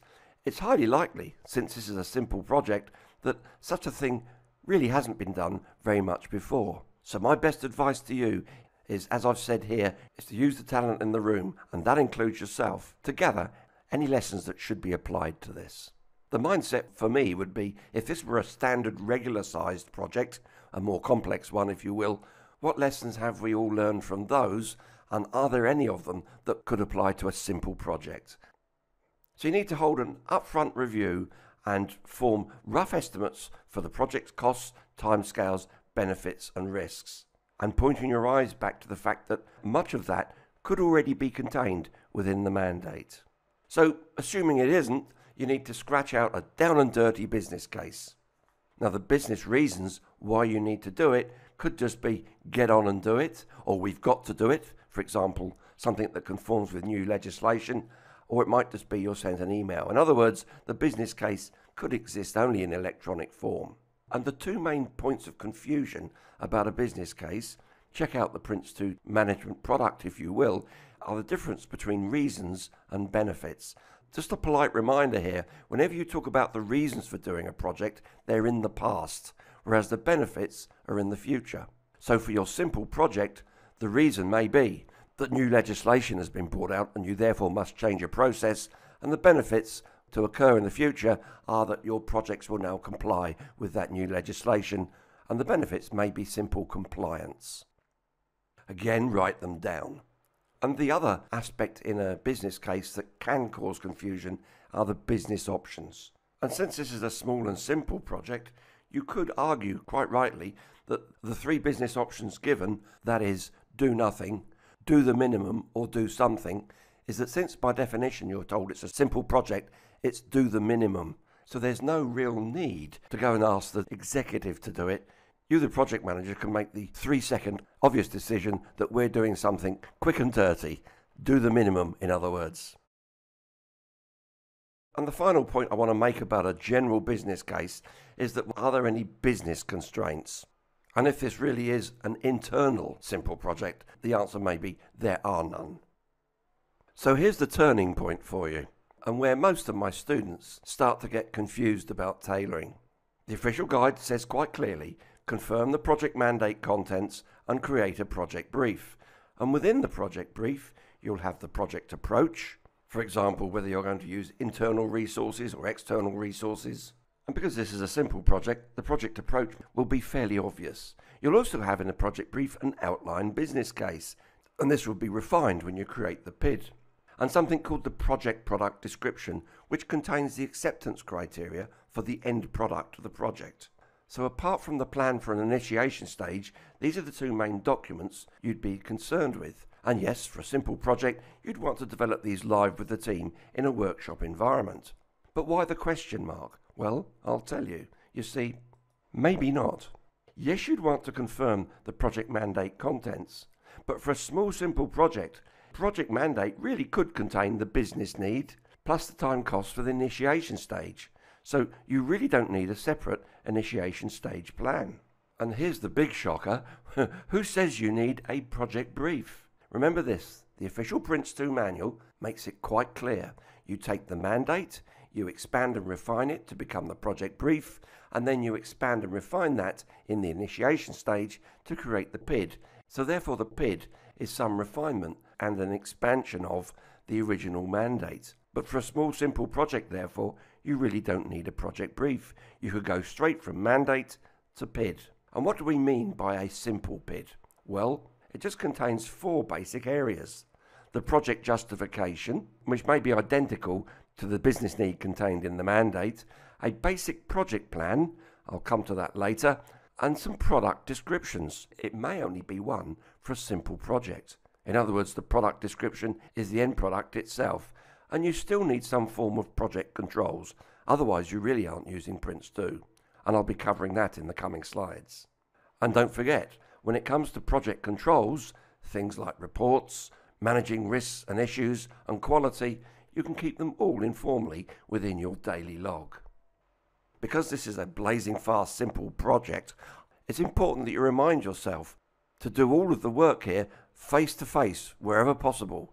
Keep it informal and verbal. Now, the graphic which would have caught your eye immediately is PRINCE2 Agile, and I'm not suggesting you therefore have to treat simple projects as agile projects, but the agile approach has a lot of good ideas in it with regard to running an informal simple project. Do everything in simple meetings wherever possible, even if you're just simply chatting about it. By all means, post-it notes on a wall, information radiators is what Agile calls them, are a great way to capture quickly ideas and to create plans. I suppose at an extreme, it could be a stand-up meeting, even by a coffee machine. And because I want you to stay away from documents as far as possible, since they take a lot of time and effort, then don't forget some of the technology you've already got to hand. Indeed, just as the graphic here shows, if you've got 2 or 3 of you in a room, having a notebook or tablets to hand would be a great idea. And if you are creating any information-rich diagrams on whiteboards or walls with post-its, then don't forget your smartphone is good for 2 things: capturing them in a high-definition picture rather than drawing some complex diagram, and also to clarify information live during the meeting. So what have we learnt so far? Well, it's certainly that there are some opportunities for combining or removing altogether some of the more formal documents.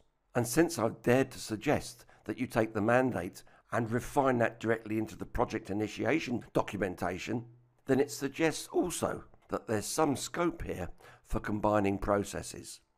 So what I want to do, so that we're all starting on the same page, is to remind you what a formal, full-blown PRINCE2 project might look like in terms of the PRINCE2 processes and the product timeline.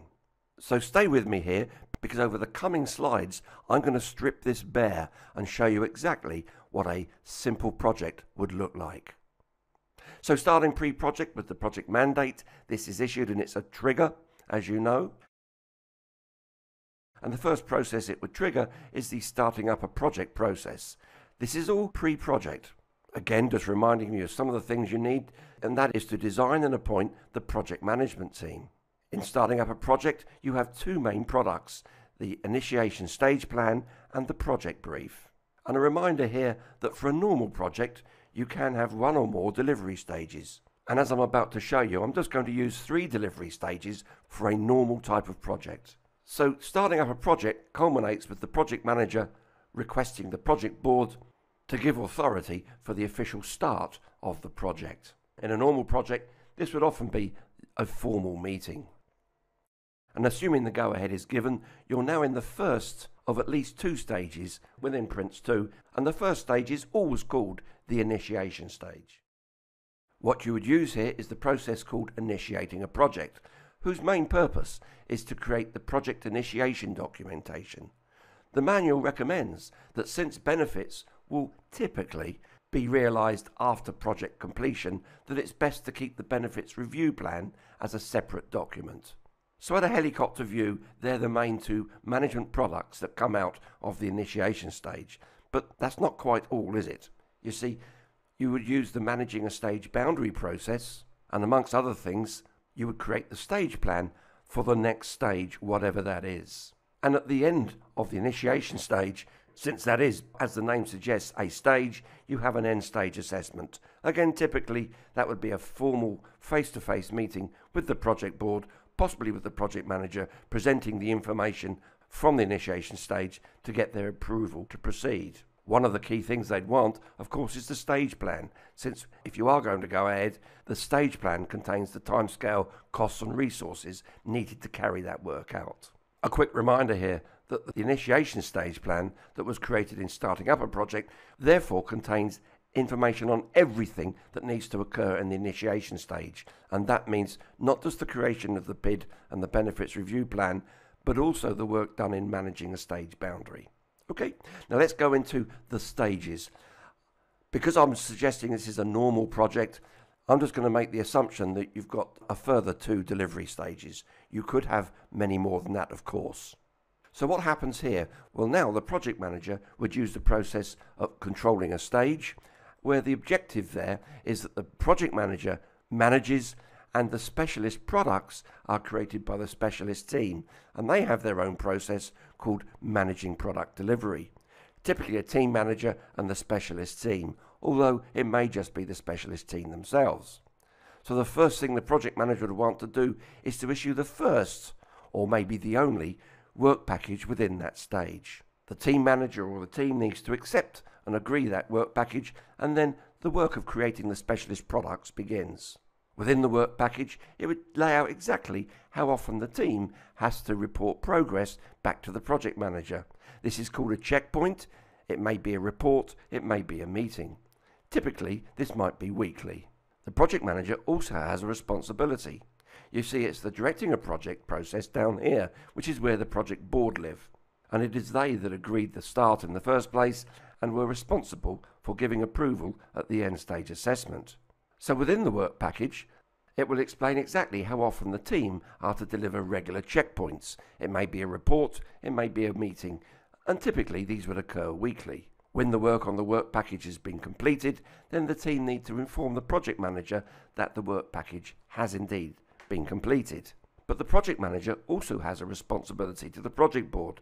Because they are managing by exception, one of the PRINCE2 principles, then the project manager needs to give the project board regular progress reports, and this is called the highlight report. In PRINCE2, there are 2 forms of controls, time-driven or event-driven. Both of these are time-driven because they happen on a regular basis, typically weekly for the checkpoint report, typically monthly for the highlight report, although both of them could be some other time frame. So this is a cycle throughout the stage, the project manager giving out 1 or more work packages and ultimately being informed that the work package is completed. The project manager, of course, needs to assure themselves that that is the case, and then they may issue the next work package and the cycle continues. Within a stage, there may be more than one specialist team, perhaps one performing hardware and software, another mechanical work, and so on, in which case the interface between controlling a stage and managing product delivery could be giving out multiple work packages even at the same time to these different teams. And every work package, as you know, contains at least one product description. Let's imagine now that the work of the stage is complete. Every work package has been given out and all of the products have been created, authorized and signed off.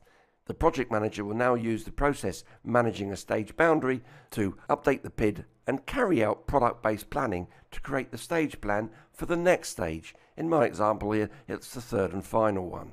Once more, it's the project board that are responsible for holding an end stage assessment in some way and agreeing or otherwise that the project can indeed proceed to the third stage.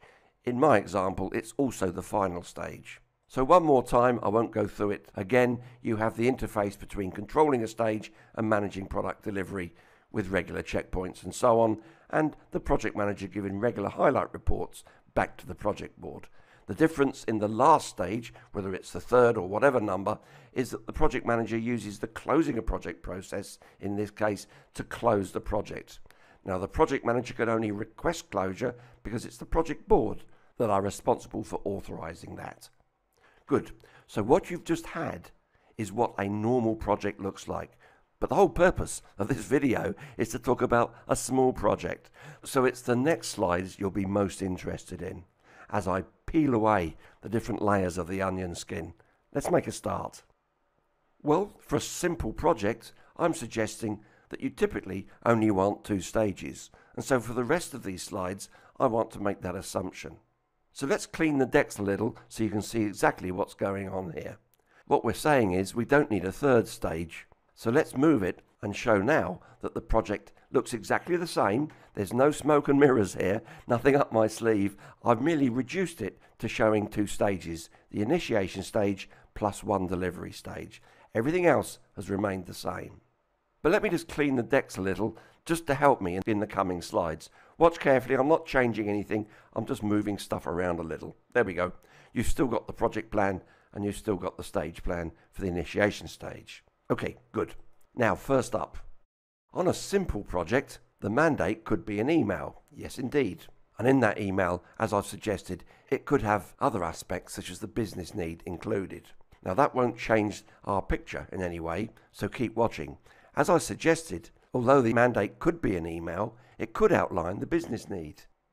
It could also contain the initiation stage costs and timescales, covering all this stuff here, in which case you don't need an initiation stage plan since the work's already done.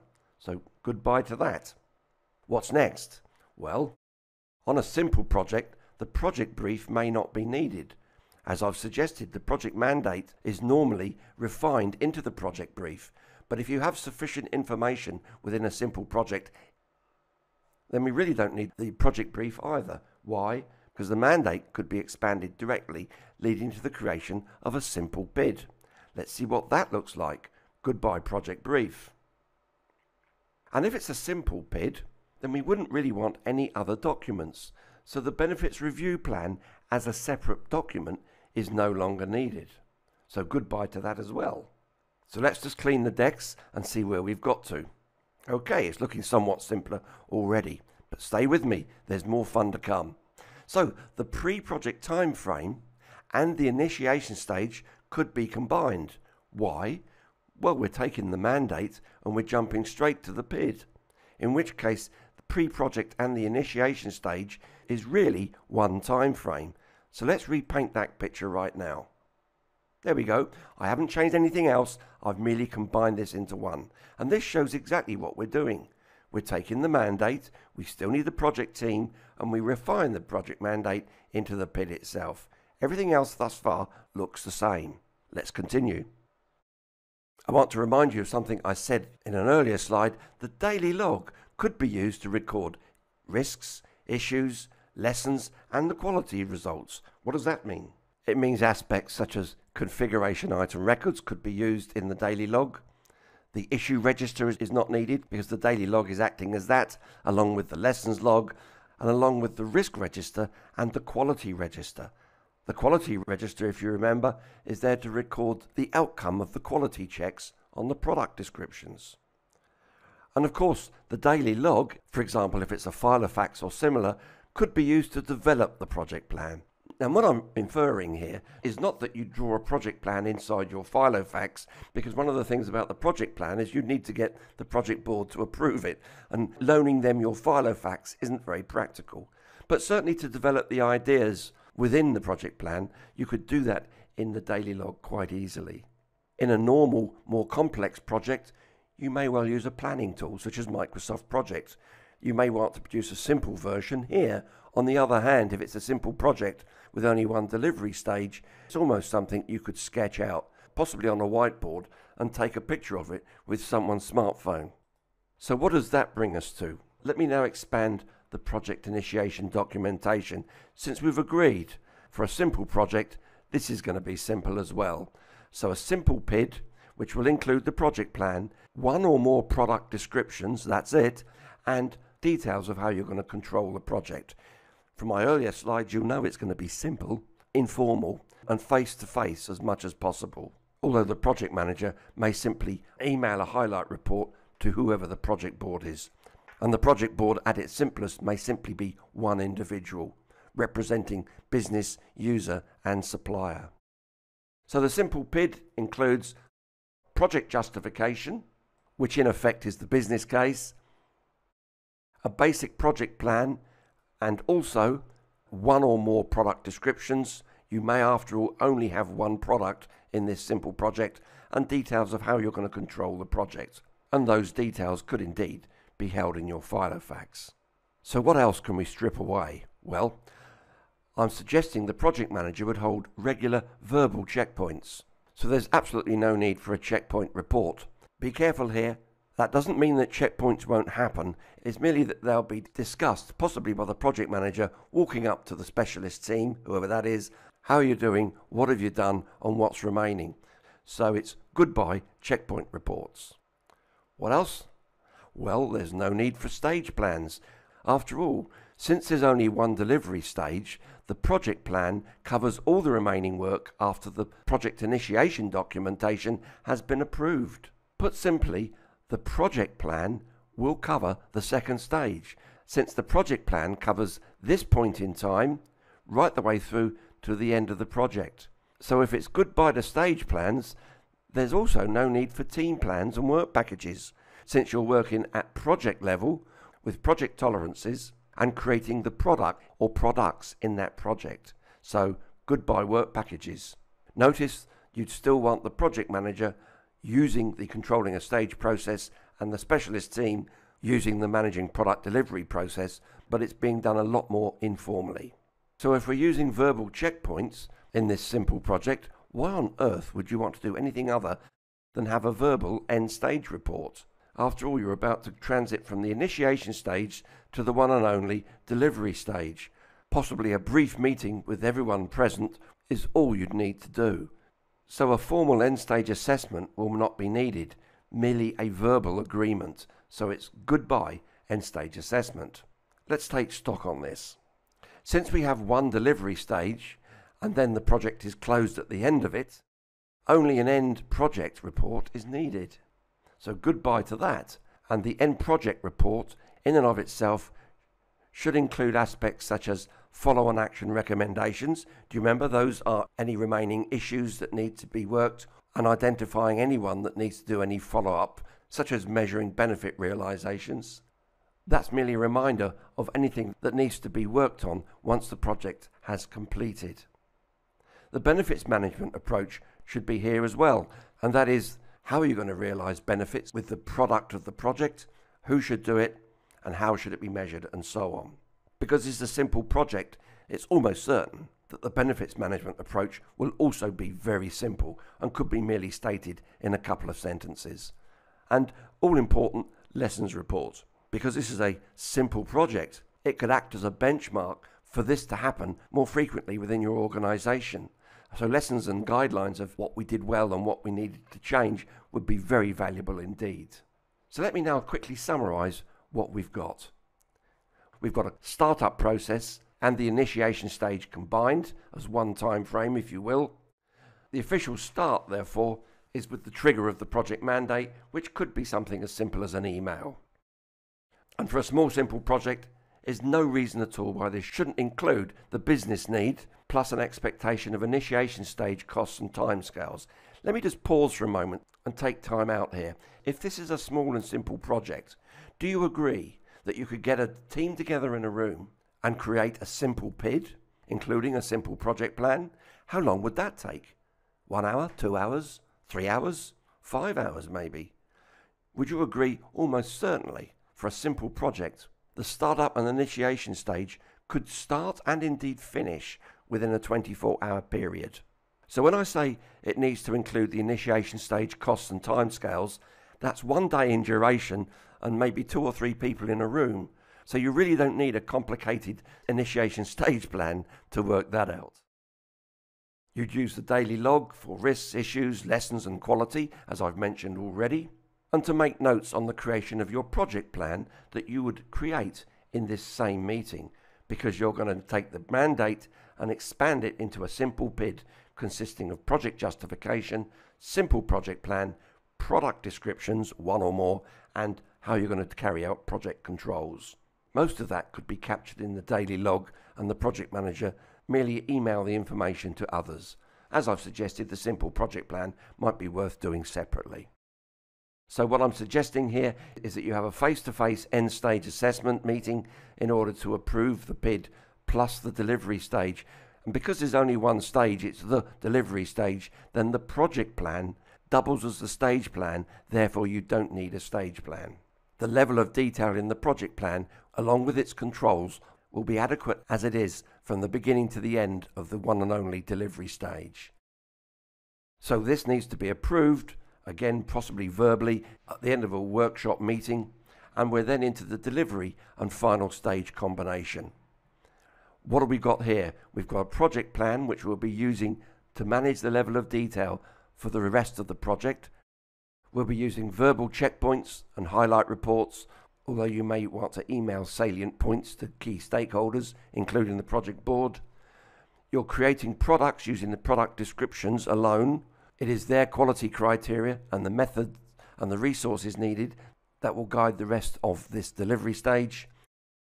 And you'll be carrying out informal methods for the management of issues, risks and quality. In other words, capturing it in your daily log, whether that be a file of facts or some electronic system. And finally, once the end product has been approved, the project manager will want to create an end project report, and it is that will trigger project closure. Good. By way of closing, let me remind you of my first slide where I said I wanted to call this a simple project, not a small one, since small is slightly ambiguous. What I hope you've got out of this is some ideas about stripping away the complexity and tailoring PRINCE2 so that you still harness the power of the method, but use it in an appropriate manner. I hope I've given you some ideas and some encouragement about using PRINCE2 for some of your smaller projects. And may I suggest that the next steps for you is to get your hands on my PRINCE2 Premium Primer today. My name is Dave Litton from the Projects Academy. You can find my PRINCE2 Primer on www.prince2primer.com. Thanks for your attention, thanks for your interest, and I look forward to working with you in the near future. Bye for now.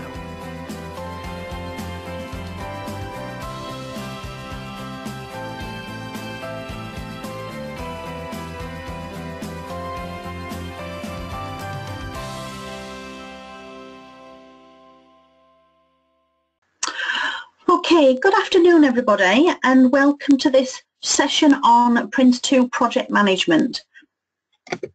First of all, I'd like to introduce myself.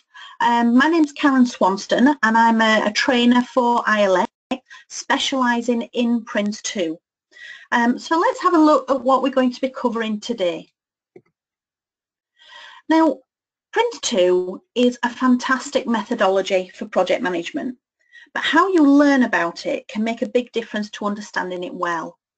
So what we're going to do today is step you through how easy PRINCE2 can be to learn.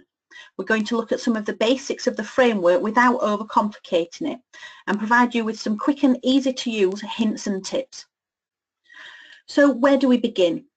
Well, let's start off with the definition of a PRINCE2 project.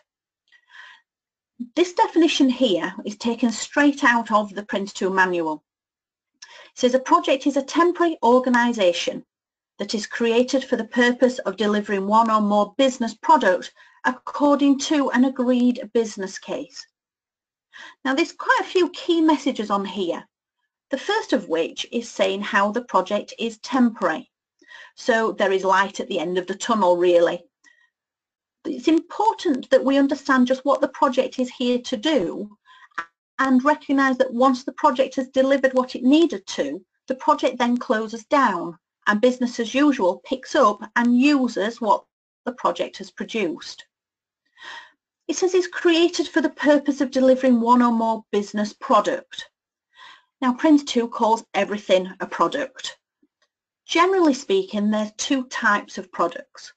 There are management products and specialist products. Management products are the things that will help you manage the project. Things such as your documentation, really, your plans, your reports. And specialist products are the things that are special to just your project. So what is not needed on every project. This is generally what you are introducing into business as usual. And the final statement on here says according to an agreed business case. Now the business case is to show the justification for doing the project. So they need to see that there is a justification for the business to invest the time and the effort into this project for the benefits that they're going to get back out of it. Now, as much as we can look at some words and talk about the words, I think it's much easier sometimes to understand if we have a look at a diagram. Now here we've got two environments. We've got the project area and we have business as usual. So the project is here to produce a product. And as we've just talked through, this is a specialist product that we're going to give to business as usual. But at the end of the day, it is all just stuff. So the project is here to produce some stuff, which we're going to then hand over into business as usual for the users to use. So the specialist products are really an output from the project. And it's only when users start to use this new product, this new stuff, that things will start to change in business as usual. Now the change is what's referred to as the outcome. So the outcome in business as usual is what we are hoping to achieve. Now with any sort of change, there is always two sides to change. There's a positive side, but we also should consider the negative side to a change as well. So PRINCE2 calls a positive change a benefit, which is a measurable improvement for one or more stakeholder. Or a disbenefit is a negative change for one or more stakeholder. So with all projects, we must consider not only the benefits for the business, but what is the negative knock-on effect by the project existing as well. Now, when we are learning PRINCE2, one of the things that is sometimes quite difficult to learn is the terminology. So wherever there is some way of making that easier, then we need to share that. Now here we've got terminology around outputs and outcomes. Now an output is any of the specialist products, and the output includes the letter P for product. The outcome is all about the change, and outcome includes the letter C for change. Something as simple as this can actually make understanding and learning the terminology so much easier. Now, PRINCE2 is made up of 4 integrated elements of principles, themes, processes, and tailoring to the environment. Now, the principles are the guiding obligations and good practice, which determine whether a project is genuinely being managed using PRINCE2. Now, there are 7 principles, and unless all of them are applied, it's not classed as a PRINCE2 project. So the principles are like the underlying rules that every project needs. But once we've learned the principles, it's something that you would do and you would use as second nature. So as an example, if you was preparing a meal, making a sandwich, before you touched any of the food, one of the things that you would always do is wash your hands. And that is something that you learnt at some point in your life, but now it is something that you just do automatically. So the principles are a very similar type of thing. Once you've learnt them, it's something that you would do automatically. And it would feel strange for the principles to not be in place. Coming down to the themes, these are addressed continually throughout the project. Now, if we was preparing a meal, the ingredients that we needed for that meal would be needed all the way through producing the meal. So if we was making a cottage pie, one of the ingredients that we would need is potatoes. But they might look very different from the bag of potatoes we buy from the supermarket to the end product of the potatoes going into the oven on top of the meat. So the potatoes will go through various different stages throughout the project of making a cottage pie. So the themes in PRINCE2 are the same type of thing as the ingredients. We are needing these all the way through the project, but they can look very different from the beginning to the end. Coming down to the processes, a stepwise progression through a project. So it steps you through from the beginning of the project right through to the project closing. Now, if you wanted to make a cottage pie and you'd never done that before, you could refer to a recipe to help you step through what needs to be done. And the processes are just like following a recipe. Now, a recipe tells you what to do with the ingredients at that point in time. And the processes do exactly the same. The processes step you through the project and they're telling you what needs to be done with the themes at that point in time. Not forgetting the principles, washing your hands, all the way through our project. And the final step is tailoring. Now, tailoring is looking at the environment, the size, the complexity of your project and making sure that it's appropriate for the project that you are working on. So going back to our cottage pie example, is it a cottage pie for one? Is it a family cottage pie? Do we have carrots in the middle of it? Do we have carrots at the side? There are different ways that we might actually put a cottage pie together. So that's thinking about the environment, the people that's involved and making sure that what we are producing is appropriate. Exactly the same for a PRINCE2 project.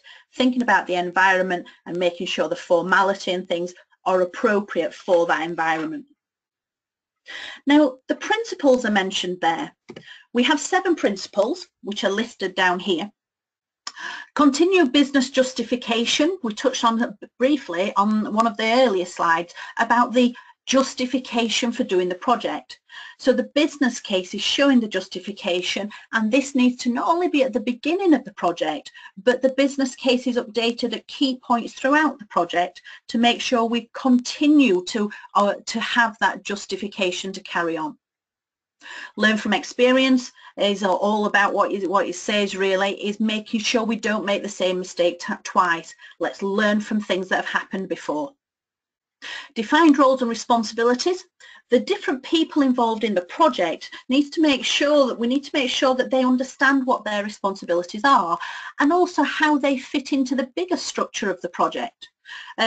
And that people understand what their roles are, what their responsibilities are, and then they're not stepping on the toes of anybody else in the project. Manage by stages is about breaking the project down into more manageable chunks. If we're looking at the project as a whole, sometimes it can feel a little bit overwhelming, or you may not be able to plan to the right level of detail for the whole of the project. So by breaking it down into more manageable stages and working on one stage at a time, as we're coming towards the end of one stage, we are nearer that point in time then to plan the next stage. Manage by exception is relating to tolerances. Tolerances is the permissible deviation around a plan's target for time and cost. Now, that's the basics for tolerances. So it's the amount of wiggle room that we have. Now, managed by exception is by agreeing between the project board and the project manager what needs to be done, agreeing the tolerances, so the leeway that's also possible, means that the project board don't need to be checking on the project manager every 2 minutes. It gives the project manager a little bit of space to actually manage the project it's a much more efficient way of working. Managed by exception, though, relies on reporting. Regular reports going to the project board to reassure them that everything's okay. And in the situation where it's not okay and we're forecasting to go outside of a tolerance, then we would need an exception report to be sent to the board immediately. Focus on products. It's about understanding that we know what the end product is, or we've got a good idea of what the end product is. So then we can start to make sure we are planning to achieve that. And tailor to suit the project environment, it ties back to one of the 4 integrated elements that we've already spoke about, making sure that the formality and the structure that we put in place is appropriate for the environment that we are working within. So all of the principles must be applied. Now the themes, we have 7 themes, and to understand the themes we really want to see how these are used across the processes. So the processes in PRINCE2, here we've got the diagram illustrating all the different 7 processes. Up at the top of the diagram it mentions corporate or program management, being the people who instigate the project. The mandate is what we receive that kick-starts the project, that starts us to think about the project itself. Could be in lots of different formats, the mandate. But when we receive the mandate, it triggers the first of our processes, starting up a project. Now, in starting up a project, we are wanting to ensure we have an understanding of what the project is about.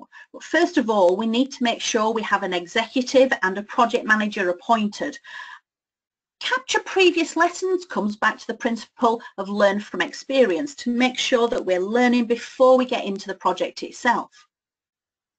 Preparing the outline business case is a rough draft of what the justification is for doing this project, just what the project is about. But we also need to consider who else do we need on the project as part of the project management team to make sure that all the different stakeholders actually have a voice on the project. The project approach is describing how are we going about the project. Is this something that we can do ourselves? Do we need to go to an external third party?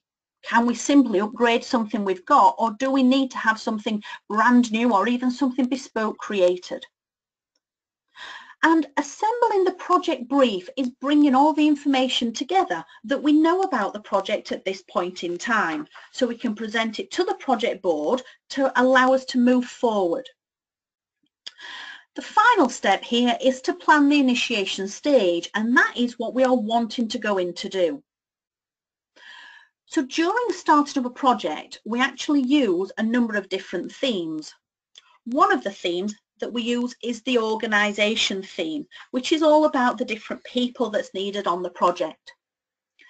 Now, on this diagram here, it's illustrating how we have corporate or program management at the top. Now, these is the management level that's just above the project itself. These are the people that instigate the project. Within the project management team, we have the project board, who are directing the project, the project manager, who is managing the project on behalf of the project board, and the team manager, who is looking after the delivering of the specialist products. Now, you may have noticed how the project management team can be abbreviated into PMT. Now, PMT has 3 letters, and the project management team has 3 levels of management. Something else, again, that can make it a little easier to remember. So the project management team is made up of the project board, project manager, and team manager. One of the other themes that is covered in starting up a project is the business case theme. Now, the business case is something that evolves throughout the project. In starting up a project, we create an outline business case. But then as we move forward into the initiation stage, we would then be updating this into a full detailed business case. And as we are progressing then in the project, at the end of every stage, we would then update the business case to make sure we've still got the justification to continue into the next stage. Once the project board receives the project brief and the initiation stage plan from starting up a project, we would be asking the project board for them to authorise us to then move across into initiating a project. Now, initiating a project is where we really do the planning of the project. At the top of this diagram, it's talking about strategies. Now, the strategies are just procedures. So the procedures of how we deal with risk, quality, configuration management, communication. So that's the procedures that are specific to our project. In the central area, we create the project plan. So this is a high-level view of everything that needs to be done on the project. Set up project controls is about putting in where the stage boundaries need to be, thinking about the reporting frequency that needs to go to the project board. Refine the business case. We created an outline business case in starting of a project, but now we've created the project plan. This will have the estimates for the timescales and the costings for doing the project. So that information can go into the business case, so we can now see the justification for actually delivering that project plan. And everything from initiating a project then comes together inside the project initiation documentation, which is generally referred to as the PID. Now, as part of initiating a project, there's various themes that's being used. One of the themes that's being used is the risk theme. Now, a risk is something that is uncertain. So it's an uncertain event or set of events that, should it occur, will have an effect on the achievement of objectives. So when we are putting the project plan together, we want to be considering what are the uncertainties that could affect us achieving that project plan. When we are identifying risks, there are some words that we could look out for to help us to do this. Now, generally speaking, if you see the words may, might, could within a sentence, what that sentence is describing is something that's uncertain. And if that uncertainty is affecting your objective on your project, then that is a risk to your objectives. May, might, could are not the only words for risk, but they are a quick helpful hint there. So if a risk is something that is uncertain, an issue is something that is certain. So it's something that has happened, or it will happen, and it was not planned. So an issue is something that needs to go to the project manager for them to deal with, to investigate, for them to look at. One of the other themes that we look at in initiating a project is quality. Now, quality touches on the project all the way through the project. But one of the key management products for quality is something called the project product description. This is something that we actually create in starting up a project, but it's referred to all the way through the project, because this is describing what the project must deliver in order to gain acceptance. So it's describing the end product. Now, if our end product is to produce a car, before we can start to do that, we need to have a good understanding of what the customer is expecting. And within the project product description, we have the customer quality expectations. So this is an example of so I would like a fast, new, flashy car. Now, all of those expectations could be misinterpreted, or different people could understand them in a different way. So to go alongside the customer quality expectations, we also have acceptance criteria, which is a measurable definition of the end product. So if I would like a fast car, having something measurable around that could be that the car does 0 to 60 in 3 seconds is pretty fast. A new car. People often say that they're having a new car, but do they really mean a new car? That terminology, that wording could be used in different ways. So if we have a criteria of up to 2 years old, there's no misunderstanding then. A flashy car is quite difficult to get into a measurable term, but we can often refer against something that is already predefined. So if we looked at a car magazine that had published what the top 10 most desirable cars are, if we specify that if it's in those top 10 most desirable cars, then that will be acceptable, we now have something that's measurable. So the project product description is a really key thing to ensuring that we will work towards achieving a quality end product. But the end product is often made up of a number of other products, which would each have their own product description, describing the specific criteria for that product. In initiating a project, we also mentioned about creating the project plan. Now, the project plan is a high-level view of everything that needs to be done on the project, so all the different products, activities that need to be done. But as soon as we've identified the need for a product, we must write a product description describing that product. We also want to produce estimates for the timescales and the costs of the different products and activities, which will give us an overall time and cost for delivering that project plan. Project controls was about breaking the project plan down into stages to make it more manageable, amongst other things. So coming out of initiating a project, we have assembled the PID that we need to take to the project board, directing a project, asking them to authorise the project. But we also go across into managing a stage boundary, because in managing a stage boundary is where we then produce the stage plan. And it's the stage plan that the project manager will be working from on a day-to-day basis. So just like when we produce the project plan, when we're creating the stage plan, we need to identify all the different products, write the product descriptions, produce the estimates to give us an overall time and cost for doing that stage. Now, the project plan gives guidance for what needs to go into the stage plan, but the stage plan will have much more detail than the project plan.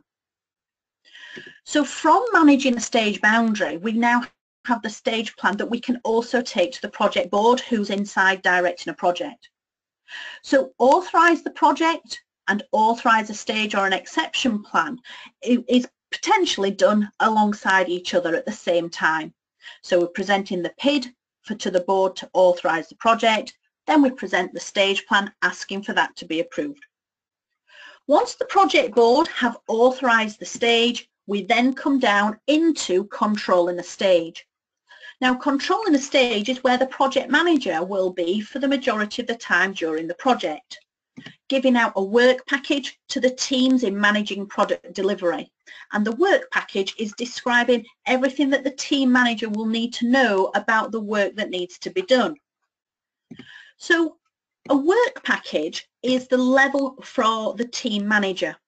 And when they receive a work package, they could then create a team plan to show how the work in the work package can actually be done. Now, as the teams are doing the work in managing product delivery, they need to keep the project manager up to date on how the work is progressing. And this is where they would then send checkpoint reports up to the project manager, where the project manager can then record the progress of the project.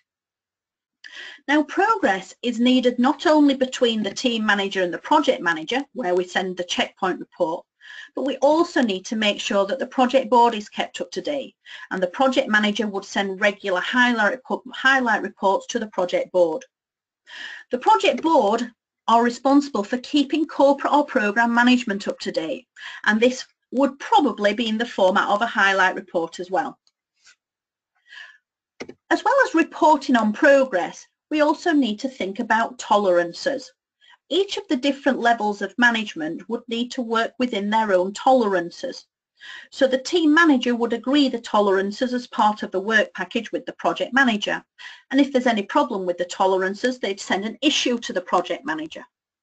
The project manager is working within the stage tolerances set by the project board. And if there's any problems with the stage tolerances, then the project manager would send an exception report up to the project board immediately.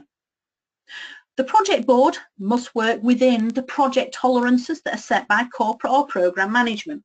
And again, if there's any forecast problem with the project tolerances, this must be sent up to corporate or program management immediately, probably in the format of an exception report.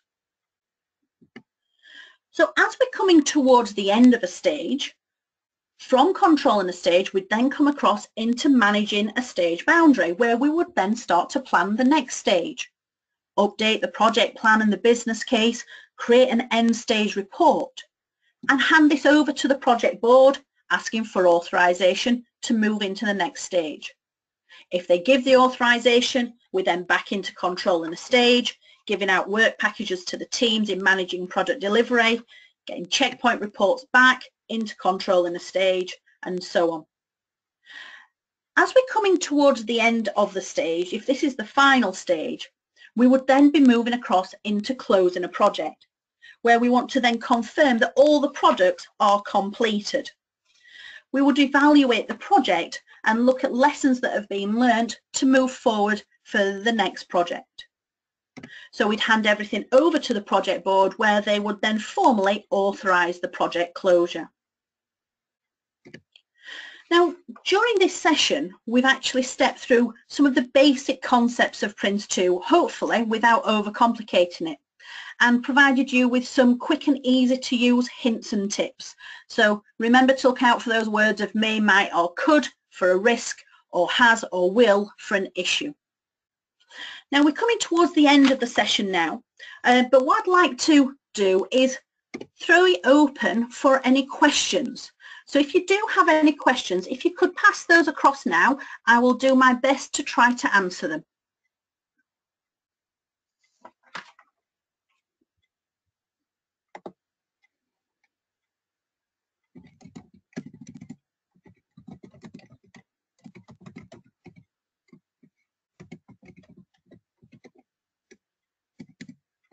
Okay, if anybody has any questions, if we put those into the chat online, then they can be filtered through to myself here.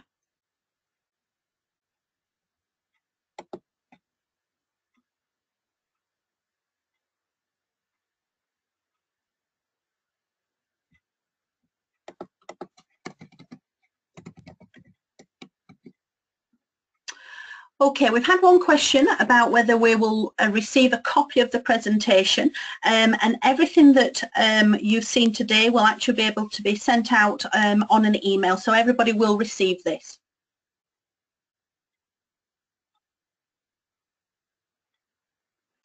Someone else has said that they are struggling with the with remembering parts of PRINCE2 regarding the exam. With this, it really depends on how you are learning PRINCE2. If you have the PRINCE2 manual, then what I would suggest for your practitioner exam is to make sure that you are focusing on the purpose of the themes and the purpose of the processes, because the exam is heavily focused around the themes of the purpose of the themes and processes. If you're thinking ahead for your practitioner exam, then with your practitioner exam, you can take your PRINCE2 manual into the practitioner exam with you. And the appendices in PRINCE2, we have Appendix A, which is all about the content of the documents, and Appendix C, which is the detail of the roles and responsibilities. They are really key areas that can be very helpful for practitioner. But unfortunately, there is no real magic wand to remembering everything, but what I would say is good luck with your exam there. Let's have a look at some of these other questions. How will the new version of PRINCE2 differ from the current version? Now, for those of you that are not aware, there is actually a new version of PRINCE2 coming out, which the update from Axelos today was, hopefully this is going to be the 10th of July. Now, the new version of PRINCE2, as far as the framework and the general structure of PRINCE2, has not changed at all. There are slight differences in terminology. We saw the strategies in initiating a project, which I was describing as the procedures for risk and quality and so on. The strategies will be called approaches rather than strategies. But the new version of PRINCE2 is more a new version of the PRINCE2 manual rather than necessarily any fundamental changes to the framework. The manual itself is laid out very differently, and it incorporates much more emphasis on the tailoring side. It also recognises how a project is not only within a corporate or program environment, but could also be as a commercial environment as well.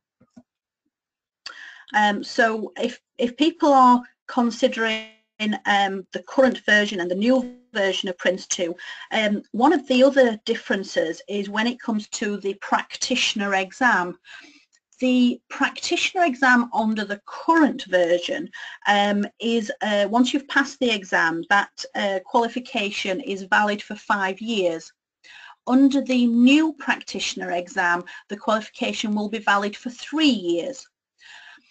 Now, the new practitioner exam that's coming in is a very different structure exam, and it is very much a standard multiple choice type of questions, and the questions themselves are much more practical as part of actually implementing PRINCE2 in certain situations, whereas the current exam has many different styles of questions.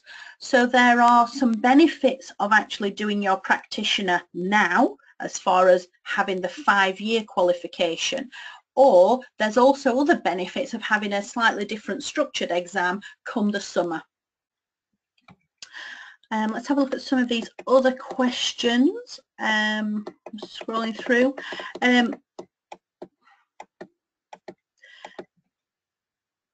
Difficulty in understanding the difference between project assurance and quality assurance. Yeah, this is something that lots of people do tend to struggle with, to be honest. Now, project assurance is a role inside the project, and this in a way is like the eyes and ears of project board members, making sure that their interest is looked after, is okay. Now, the project board are responsible for doing their own project assurance. Well, if it's a large project, they could bring somebody in to do project assurance on their behalf, and they would then feed back to that project board member. Whereas quality assurance is outside of the project. This is often like a policy department or an audit department within business as usual, or it could even be such as an internal regulator or an external auditor. So your policy department or your external auditors already exist even before your project is in place, and they will be there to check not only that your project is doing things correctly, following procedures, but that all the other areas of business as usual are as well. Now, quality assurance may turn up within a business area in business as usual at any point and do a spot check and audit, and their findings they would feed back to the wider corporate management or even your external regulators. Whereas project assurance is purely inside the project, and they would often be doing very similar checks and audits but purely feeding back to the project board. So if the project board know that the auditors or quality assurance could turn up at any point, they really want to make sure that they're going to pass that audit. So they have project assurance in place to check that they are doing things properly. But project assurance purely just feeds back to the project board. I hope that's cleared that one up for you. We another question that's actually about Six Sigma. Now, Six Sigma is not a subject that I'm a specialist on, so it's not something I can necessarily talk about it in any detail. But the question is saying, are they the same? No, they are not the same. Now, PRINCE2 though is the framework that PRINCE2 has is pretty much the standard framework that lots of other project management methods actually benefit from.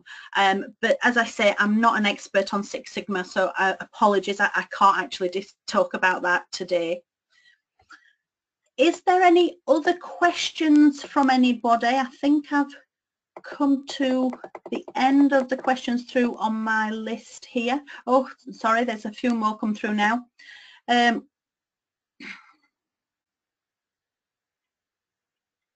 How effective is identifying risks?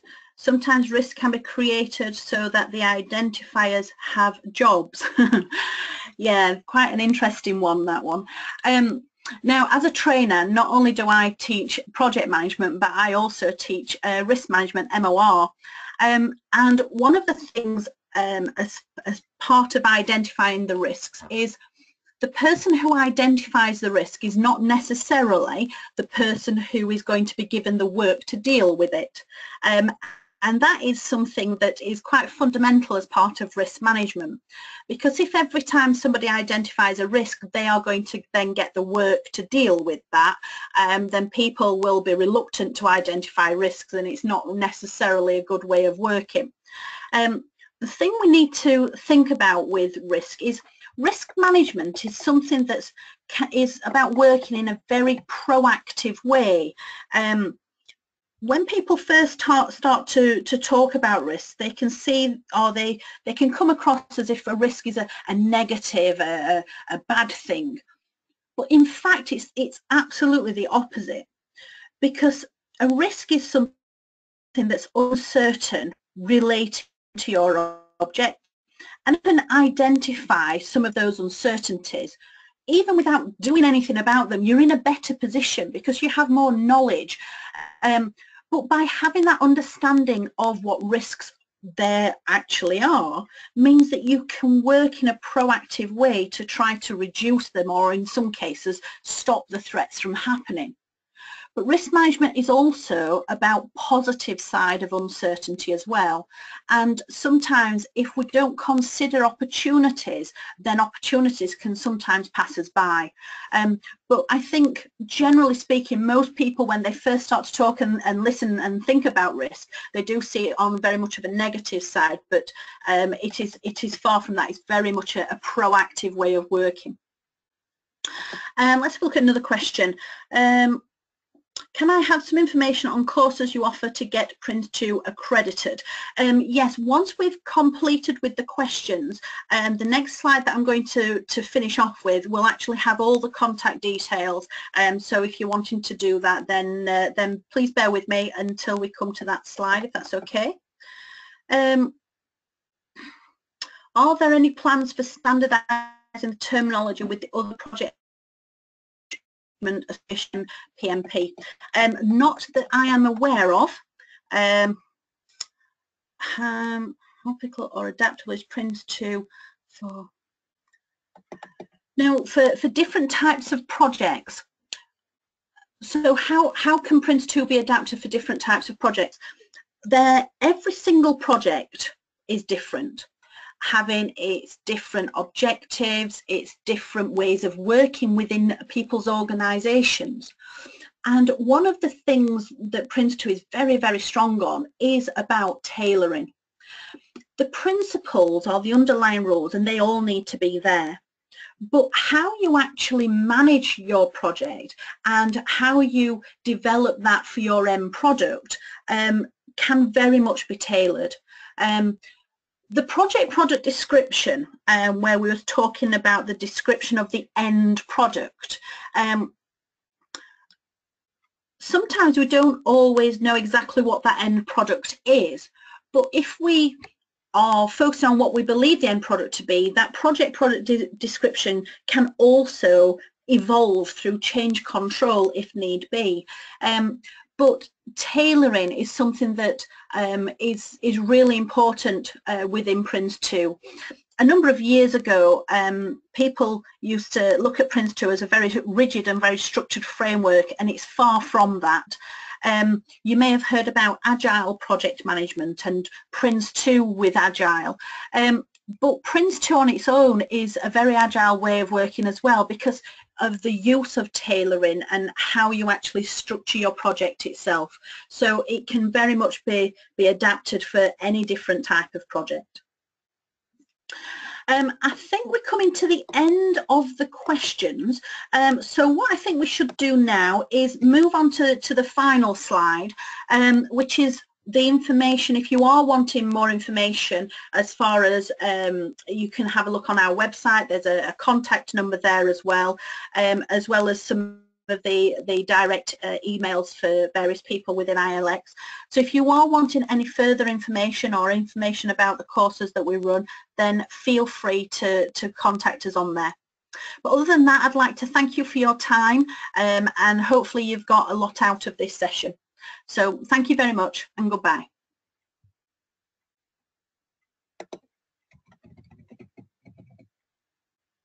Hi there, I'm Dave Litton, and welcome to my PRINCE2 primer. Now I'm guessing that since you found your way to my website, you're probably booked on a PRINCE2 training course in the near future and are concerned about preparing enough for it. Or it may be that you need to become an expert at implementing PRINCE2 without the need to attend classroom training. Now, unless your organisation is paying for your PRINCE2 training, I'm sure you'll be put off by the sky-high training costs, particularly if you're attending in a major city, not to mention, of course, the travel and hotel bills. It may be that you can't afford the time out of the office. Like most of us, just because you're away on training doesn't mean the business stops, so you'll be constantly at the beck and call of your mobile phone. Most folks who attend PRINCE2 training are at least a little worried that they might fail the exams, and that they may also be concerned that they've left preparation too late, probably again because of pressures at work. You've probably heard that the PRINCE2 classroom training is complex, with not really enough time to study, and it is highly stressful. After all, normally classroom training is a 5-day event, with you taking the foundation exam on the 3rd day. And for that reason, the PRINCE2 classroom training has a very steep learning curve. In order to cover the syllabus, most courses include some form of evening work and practice for the exams, and these can go on late into the night, particularly if you're having to answer emails and phone calls from the office. It's quite normal and natural that delegates get quite overwhelmed by the huge mass of information presented in the official manual, with hundreds of diagrams, pages full of wordy text, tables and appendices to try to memorise. It can be quite a daunting task. But that's not all. Many people start off on the wrong foot with what I've called here common PRINCE2 training mistakes. The first is assuming that the Prince manual is all you need. Well, it's certainly the basis of the PRINCE2 method, make no mistake about that, but you'll certainly need extra information in a more easily digestible form to get you up to foundation and practitioner exam level. Another major mistake is not including sufficient exam practice during your period of learning. Again, remember, this often takes place over a 5-day period with a very steep learning curve on its own, and getting enough practice can mean that although you've studied the materials, you're still not ready to actually take the exams. Another problem is not understanding the PRINCE2 framework first. If you don't understand the framework within PRINCE2 fits, then trying to learn the details will simply lead to confusion.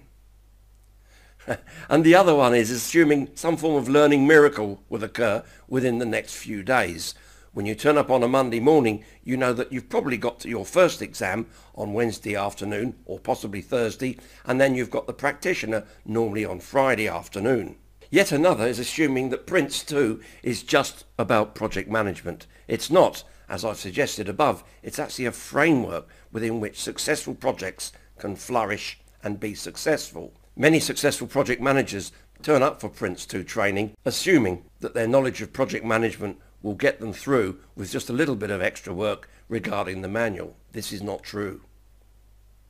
What you really need to have is a learning system and a plan, and that's what I've worked on for you. Without it, just turning up and working hard is not going to get you through all the exams. However, now for the good news. I have a solution to your training problems right here on this web page. Let me explain. My PRINCE2 primer is beautifully designed, if I do say so, simple to absorb in easy steps and downloadable direct to your computer, whether you've got a PC or a Mac or a mobile device. As long as you can watch MP4 videos and read PDF files, you'll be able to use my primer. You get my PRINCE2 primer learning funnel, consisting of a sequenced overview of PRINCE2 learning steps in the first case, and then delving into more detail, giving you a step-by-step approach to absorb the PRINCE2 methodology. I'm convinced this will quickly and easily raise your PRINCE2 knowledge to exam pass standard. And don't forget, of course, that you can pause, rewind the videos at your own pace and time, since they'll be sitting on your PC. You get easy to follow videos of what I've called bite-sized chunks. You can see in this particular picture how I've taken controlling a stage and first of all simplified it. When you're watching the video, you'll see this diagram gradually assemble piece by piece, so you never miss a thing. Another example is coming up with diagrams that expand on those within the manual to help clarify exactly how particular parts of PRINCE2 works. And of course, for each of the processes, I give you a beautifully detailed and much more simple to read and absorb diagram showing you exactly not just what the activities within each process is, but also what the main product deliverables are. So let me show you exactly what you get with my PRINCE2 primer. You get my PRINCE2 exam cram. All exam questions are based on this. It's the fundamental syllabus against which the examiner will set questions. So you can use this as a checklist to ensure that you are well prepared for both the foundation and practitioner exams. The heart of my system, of course, is my PRINCE2 Primer Foundation and Practitioner video library, formatted in MP4 for easy download to your PC. I've created them in a logical order, but you can go back and dive in at different points to reinforce some of your training or to rewatch any areas that you haven't quite grasped. Of course, I give you a PRINCE2 sample practitioner exam along with answers. Although these won't be the same questions you'll get in your real exam, this whole sample paper is structured just like the real exam, with questions of typical type and difficulty to those you'll find in your exam. I do the same thing with the foundation exam. You'll actually get this in the form of a PowerPoint quiz. Don't worry if you don't have PowerPoint on your PC. I include a useful PowerPoint viewer for you. Again, you get all the answers with these, as you can see here. But there's more. You get my PRINCE2 21 exercises workbook to test your grasp of the PRINCE2 fundamentals. You can print this out and carry out the exercises whenever it's convenient for you. You also get my PRINCE2 roadmap, showing you how to navigate through the PRINCE2 processes and the themes. And of course my PRINCE2 Primer process and product matrix, showing you all of the activities within each of the processes along with the products that are created in them, in the form of an easy to read product matrix. You get my PRINCE2 Primer 50 hot questions to print out and again use when it's convenient to you, and my PRINCE2 10 topic briefing on useful topics within the PRINCE2 methodology. You get my famous Learn PRINCE2 in 60 minutes flat PRINCE2 overview, very easy to read document. As you can see, all of these are here to augment the main video training. So would you like to get a surefire practitioner exam pass? Well, my primer is fully licensed and endorsed by the APM group as an official pre-course study. They carried out a full audit and have granted me a license. Don't forget, the APM group are the folks who set and mark your exams. Now, you could take your foundation and practitioner exams without attending PRINCE2 classroom training. If you're in the UK, there are 4 centres where open exams are held, and if you're not in the UK, you can seek out the British Council in your country and find out where you also can take open exams rather than attend classroom training if you prefer. For those of you that are taking classroom training, of course, you'll turn up on Monday morning well ahead of the pack, having gone through my PRINCE2 primer, and you can then use the remainder of the week to hone and refine your understanding and practice your exam techniques. So if you are already booked on a course, my PRINCE2 primer will get you well ahead of the rest of the delegates. You can download the video modules as MP4 files, plus the supporting documentation direct to either a PC or a Mac or a mobile device if you prefer. Now, my PRINCE2 Primer is unique. It is the only licensed downloadable PRINCE2 Foundation and Practitioner video training on the internet. What's more, there is no expiry date for your PRINCE2 Primer.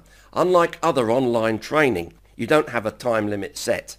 When you download my primer, you'll have it as a single user lifetime license for your use only, of course. And of course, this allows you to learn at your own place and at your own pace. Now I ask you finally, is PRINCE2 exam failure an option for you? Probably not, because you of course will be looking to become an accredited PRINCE2 practitioner. Now think on this. If you start studying, your PRINCE2 pass could be just weeks away. That is of course providing that you start now. So don't delay. Get your hands on my PRINCE2 primer for just £97. If you're not already on it, hop on over to my website at www.prince2primer.com.